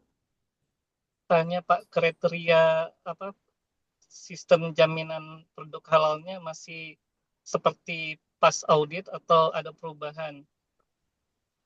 Maksudnya bagaimana maksudnya, Bapak? Ya takutnya kan ada perubahan apa bahan apa ini kan apa ada apa ya istilahnya tuh PPH-nya yang berubah. Berubah dari maksudnya gimana Pak? Saya kurang memahami pertanyaan Kalau Bapak. kita bisa masuk ke si halal aja, gimana Pak? Kita lihat Survei langsung di si halalnya. Oke, nah jadi saya tadi yang Pak itu saya kurang paham pertanyaan. Jadi misalkan kan begini, Bapak Ibu kan ini ada dokumen sertifikat halal, tapi ini versi lama. Yang pertama harus Bapak Ibu cek kan adalah, harus paham adalah sertifikat halal itu kan sekarang tetap berlaku sepanjang tidak ada perubahan. Maka Bapak Ibu kan tadi pagi diajarkan untuk melakukan validasi kebenaran dokumen pendukung bahan. Dengan tetap memeriksa nomor sertifikat halalnya ada atau tidak. Kalau ternyata itu ada, maka oke, bisa diterima. Tetapi kalau ternyata ini tidak ditemukan, maka kita kan tidak bisa menerima ini sebagai bukti. Karena berarti pelaku usaha harus meminta lagi kepada produsen pengkinian sertifikat halal yang terbaru yang sudah terdaftar di BPJPH. Begitu ya, Bapak Ibu ya. Kemudian kalau misalkan ada pelaku usaha yang dia hanya punya ketetapan halal, nah sekarang tidak bisa ya Bapak Ibu ya. Ini contoh. Izin Pak. Ya silakan. Kalau kita ngecek hasil audit internalnya bagaimana Pak? Bisa nggak Pak? Gitu Pak. Ya boleh-boleh aja Pak. Itu sebagai satu acuan kita melihat bagaimana pelaku usaha itu mereview atas, tetapi itu kan tidak bisa menjadi acuan kinerjanya Bapak, karena Bapak punya mekanisme sendiri. Jadi karena kita tidak bisa menggunakan hasil audit internal pelaku usaha sebagai standar pelaksanaannya, kita tidak bisa. Kita harus melakukannya sendiri. Begitu Pak. Jadi Pak. Bisa dipahami ya Pak ya? Jadi Pak. Bisa Pak. Pak, izin bertanya Ya. Pak. Silakan, Jadi silakan. kalau misalnya kayak tadi kan Bapak bilang kan ketika kita ke lapangan nih, ternyata dari daftar bahan itu ditemukan sertifikat halalnya masih yang lama. Terus gimana? Kalau kemarin sih pernah ikut ngaudit teman-teman. Kalau itu sih yang auditornya mencari untuk yang baru. Tapi kayak kemarin kita nggak dapet ada satu bahan yang emang itu hanya khusus bahan yang ada di daerah tertentu, katanya bisa boleh pakai yang itu Pak, apa namanya, yang alur produksi atau apa itu gitu Pak. Itu yang dimasukinya di laporan hasil auditor, atau kita ganti manual SJPH-nya Pak? Maksudnya ganti manual SJPH aja bagaimana? Untuk Ibu? daftar sertifikasi halal di daftar bahannya maksudnya. Oke. Jadi kan ketika kita melakukan pemeriksaan di lapangan, kita kan akan melihat langsung atas penggunaan bahan itu. Itu yang pertama. Bahwa bahan yang tertulis di dalam manual SJPH itu harus sesuai yang ada di lapangan. Itu yang pertama. Yang kedua, atas bahan yang digunakan itu harus memenuhi persyaratan halal, yaitu memiliki dokumen pendukung bahan. Nah, kalau ditemukan bahwa dia itu memiliki sertifikat halal versi BPJP yang lama, kita harus melakukan validasi dengan mengecek ID halalnya itu di websitenya BPJPH. Kalau ternyata itu ada, oke, lanjut. Tetapi kalau ternyata itu tidak ada, maka kita harus menyampaikan itu sebagai temuan yang harus ditindaklanjuti. Begitu juga dokumen-dokumen pendukung lain. Contoh, misalkan dia menggunakan sertifikat halal luar negeri, ya, maka kita akan memeriksa dulu apakah sertifikat halal itu diterbitkan oleh lembaga yang sudah bekerja sama dengan kita. Apalagi kan BPJPH sendiri sudah menyampaikan bahwa sertifikat halal itu sudah terregistrasi. Nah, khususnya untuk produk-produk yang sangat kritis, contohnya daging ataupun makanan-makanan dan sebagainya. Nah, itu yang auditor halal itu harus bisa melakukan validasi. Tadi pagi kan mungkin sudah sudah diajari oleh Bu Kiki ya, bagaimana melakukan validasi dokumen pendukung di websitenya BPJPH. Termasuk ketika kita akan memeriksa dokumen pendukung dari sertifikat halal luar negeri, gitu ya. Nah, kemudian sebelum yang lain, Bapak Ibu, saya tetap mengingatkan ya, nanti lembar kerjanya diselesaikan ya. Jadi jangan sampai lupa, gitu ya. Nah, kemudian tadi mungkin pertanyaannya Ibu kan, kalau ternyata dokumen pendukung bahan itu tidak tadi Bu, tidak tersedia ya, dokumen pendukung itu tidak tersedia.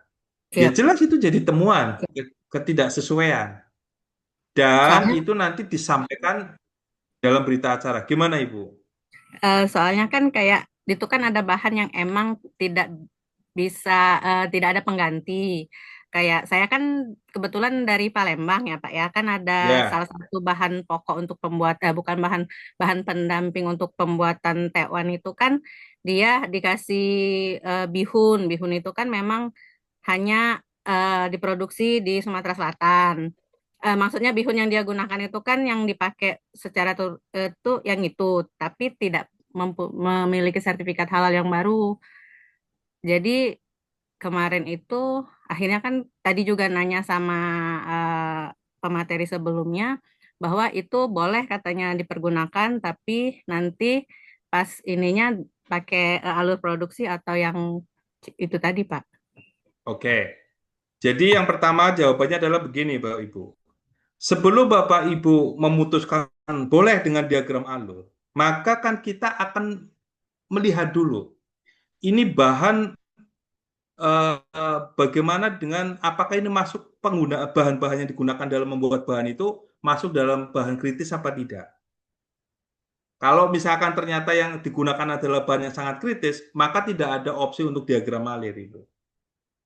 Pertama itu, ternyata Pak ini enggak, bahan-bahannya tidak tidak kritis, merupakan bahan-bahan alam. Nah, memang di dalam beberapa kesempatan sidang fatwa itu masih dimungkinkan itu dijelaskan dengan surat pernyataan dari pelaku usaha bahwa bahan itu tidak dari produsen ya, tidak kritis, kemudian alur prosesnya dijelaskan. Nah, untuk menjelaskan terkait bahwa itu tidak ada kontaminasi. Tetapi kalau kita melihat si halal yang sekarang ini, Bu, pertanyaannya kan bagaimana cara menginputnya? Karena sekarang ini semua bahan itu harus didukung dengan dokumen pendukung bahan, kecuali dia masuk dalam kategori positive list. Nangkep maksud saya ya Ibu ya? Jadi ketika itu masuk dalam positive list, nggak ada masalah. Tetapi ketika dia sudah ada proses pengolahan, maka dia harus ada sertifikat halal. Begitu Ibu. Tetapi nanti mungkin tetap dikoordinasikan juga dengan komisi fatwa. Kalau Ibu komisi fatwa ya Bu di Palembang ya? Kebetulan LPH kita kan masih baru, kemarin tuh masih masuk baru ya? Iya, masih sesuai alur dulu Pak ke ini apa namanya? Sebenarnya ada kan Pak, per daerah kan ada juga MUI-nya atau ke komisi Ada, daerah ya, ada Pak. karena kalau di Aceh berbeda, Ibu. Aceh berbeda. Kan saat ini ada Komisi Fatwa dan Komite Produk Halal ya. Iya. Kalau di Baik, Palembang Bapak sih masih Ibu, bisa Pak. saya pertama tentu diskusi kita menarik ya. Karena kita dibatasi waktu, saya juga tidak bisa menjelaskan secara detail. Sebetulnya saya pengen banyak berdiskusi terkait dengan ketika di lapangan itu memeriksa dokumen pendukung bahan yang panjang kali lebar seperti apa. Tetapi karena keterbatasan waktu, saya mungkin hanya mengupas sebagian. Nah, sebelum saya akhiri, saya ingin menyampaikan beberapa hal dulu sebagai berikut. Nah, Bapak Ibu, di unit kompetensi ketiga ini adalah satu rangkaian dari 4 tahapan unit kompetensi yang lain ya. Yang pertama adalah persiapan, pra-pemeriksaan, kemudian pemeriksaan, kemudian nanti besok Pak Ahmad Fatoni akan melanjutkan dengan laporan. Seperti yang saya sampaikan, ketika Bapak Ibu tidak melakukan persiapan dengan baik, maka dapat dipastikan tahapan pra-pemeriksaan, pemeriksaan sampai dengan laporan itu juga akan kurang baik hasilnya. Termasuk pra-pemeriksaan juga. Nah, saya pribadi kenapa mungkin saya sedikit mengupas banyak studi kasus. Banyak teman-teman auditor halal yang tidak menggunakan instrumen pra-audit ini. Sebetulnya kan pra-audit ini adalah satu tahapan yang akan membantu sekali auditor halal. Nah, kalau ini dilewatkan, maka nanti pada saat visitasi di lapangan dia akan lebih banyak pekerjaan. Tapi sebetulnya kalau pra-audit itu sudah dilakukan dengan optimal, harusnya pada saat di lapangan itu sudah sangat terbantu. Nah, kemudian di unit kompetensi pemeriksaan itu, secara umum kan ada 4 tahapan proses ya Bapak Ibu ya. Jadi ada 4 tahapan proses. Yang pertama adalah pembukaan. Ya, jadi di sesi pemeriksaan itu tidak langsung datang-datang langsung memeriksakan, tidak. Jadi harus ada pembukaan. Dan pembukaan ini bukan berarti cuma Assalamualaikum ya. Tetapi ada beberapa hal yang harus disampaikan. Mulai dari perkenalan, tujuan dari pemeriksaan, ruang lingkup apa yang akan dilakukan pemeriksaan, sampai dengan kebutuhan-kebutuhan dokumen, kebutuhan sumber daya yang harus ditemui itu disampaikan pada saat pembukaan. Kemudian setelah pembukaan, Bapak Ibu nanti akan melakukan verifikasi dan validasi atas implementasi 5 kriteria SJPH. Jadi Bapak Ibu akan melakukan visit keliling untuk memastikan atau mencari bukti-bukti atas implementasi 5 kriteria SJPH. Nah, kemudian setelah melakukan pemeriksaan atau keliling ini, Bapak Ibu nanti selanjutnya adalah melakukan pertemuan interim. Pertemuan interim kan berarti satu pertemuan khusus untuk auditor. Pak Aldo, kalau auditornya cuma satu bagaimana? Ya, berarti ya Anda sendiri ya. Tetapi minimal kan 2 itu ya kalau misalkan ada diskusi. Nah, setelah melakukan pertemuan interim ini, merumuskan, menuliskan hasil temuan-temuan ketidaksesuaian itu, kemudian selanjutnya menyampaikan berita acara pemeriksaan. Nah, berita acara pemeriksaan itu tadi di dalam studi kasus kan dijelaskan banyak sekali temuan-temuan, termasuk dari dokumen manual SJPH yang mungkin tidak dijelaskan di dalam studi kasus itu, tapi itu kan sebagai satu rangkaian ya.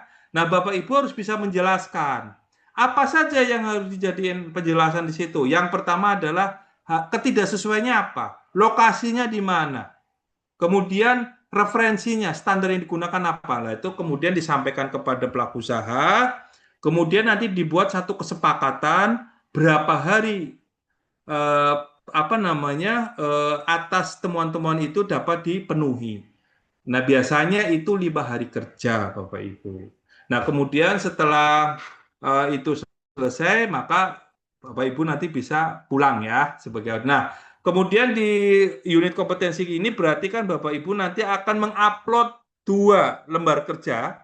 Yang pertama adalah checklist audit, ya. Yang kedua adalah berita acara. Nanti mohon sebelum dia upload ke sistem, pastikan sudah ditandatangani oleh Bapak Ibu. Kalau pelaku usahanya boleh kosong, enggak apa-apa. Tetapi nanti ditandatangani oleh Bapak Ibu, kemudian nanti formatnya dibikin format PDF. Nah, setelah itu barulah diupload. Mungkin itu Bapak Ibu, satu pertanyaan terakhir silakan sebelum saya tutup. Ini sepertinya Bu Sausanil akan mulai menutup kampus ya, jadi saya khawatir kantornya sudah tutup ini. Pak, yang perubahan tadi Pak, belum dijelaskan. Yang perubahan apa Mengubah Bapak Ibu? yang di si halal tadi Pak. Ada kata Bapak mau ngajarin yang mengubah. Oh iya. Ya, Bapak Ibu, jadi pada saat kan ternyata dari hasil pemeriksaan, pra-pemeriksaan, dari hasil pemeriksaan langsung ke lapangan, ternyata kan ada banyak perbedaan, temuan-temuan ketidaksesuaian, mulai dari profil pelaku usaha yang diisi halal. Nah, Bapak Ibu, nanti ketika Bapak Ibu menjadi auditor, Bapak Ibu kan nanti akan bisa melakukan revisi atas dokumen-dokumen itu, Bapak Ibu. Nah, revisinya secara umum sama lah. Jadi, ketika ada ketidaksesuaian alamat, maka Bapak Ibu bisa mengeditnya di akun si auditor. Termasuk misalkan ada perubahan bahan. Jadi ternyata banyak temuan-temuan bahan yang digunakan tapi sama pelaku usaha itu tidak dicantumkan di dalam manual SJPH. Sedangkan pelaku usaha kan tidak bisa melakukan revisi ya, maka Bapak Ibu yang nanti akan menambahkan. Kemudian produk juga sama, ketika ada perubahan penamaan, ataupun mungkin ada produk yang ternyata belum ditambahkan, itu bisa ditambahkan. Nah, kemudian selain ada revisi atas data-data pelaku usaha, di dalam menu auditor itu ada namanya menu laporan. Nah, nanti sebetulnya isi menu laporan itu sama persis dengan nanti materi yang akan Bapak Ibu peroleh pada saat sesi materinya Pak Tony ya. Nah, cuma bedanya adalah besok Pak Tony kan akan membuat laporan dalam format tulisan. Nah, nanti cuma bedanya nanti tulisan itu akan dituangkan diinput ke dalam si halalnya auditor halal. Nah, setelah itu barulah nanti disubmit, itu berarti sudah terkirim ke sidang fatwa. Begitu sih Bu Eka, tetapi nanti nggak apa-apa, nanti saya coba akan koordinasi dengan Pak Tony kalau memang itu mau dipraktekkan ya, kurang lebih untuk sekilas. Tapi sih saya pikir insya Allah nanti panduannya ada lah, nggak usah khawatir. Ya, karena Mungkin ada itu ya Bu studi Eka kasus. ya. Ya Pak, karena ada studi kasus juga sih Pak dari LPH kami yang ada perubahan dan penambahan itu Pak. Oh gitu, nggih, enggak Jadi apa-apa. sekalian. Nggih, sebetulnya pengen ditunjukin Bapak Ibu, cuma memang karena kami kan punya komitmen untuk menjaga informasi pelaku usaha, sehingga pada kesempatan ini saya tidak bisa langsung mendisplay atau men-screen apa itu, karena saya khawatir itu yang ada dokumen rahasia ya. Mungkin itu Bapak Ibu, saya selaku pemateri di unit kompetensi 3 ini saya meminta maaf. Tentu saya juga masih banyak belajar ya, masih banyak belajar dan saya juga terus belajar Bapak Ibu.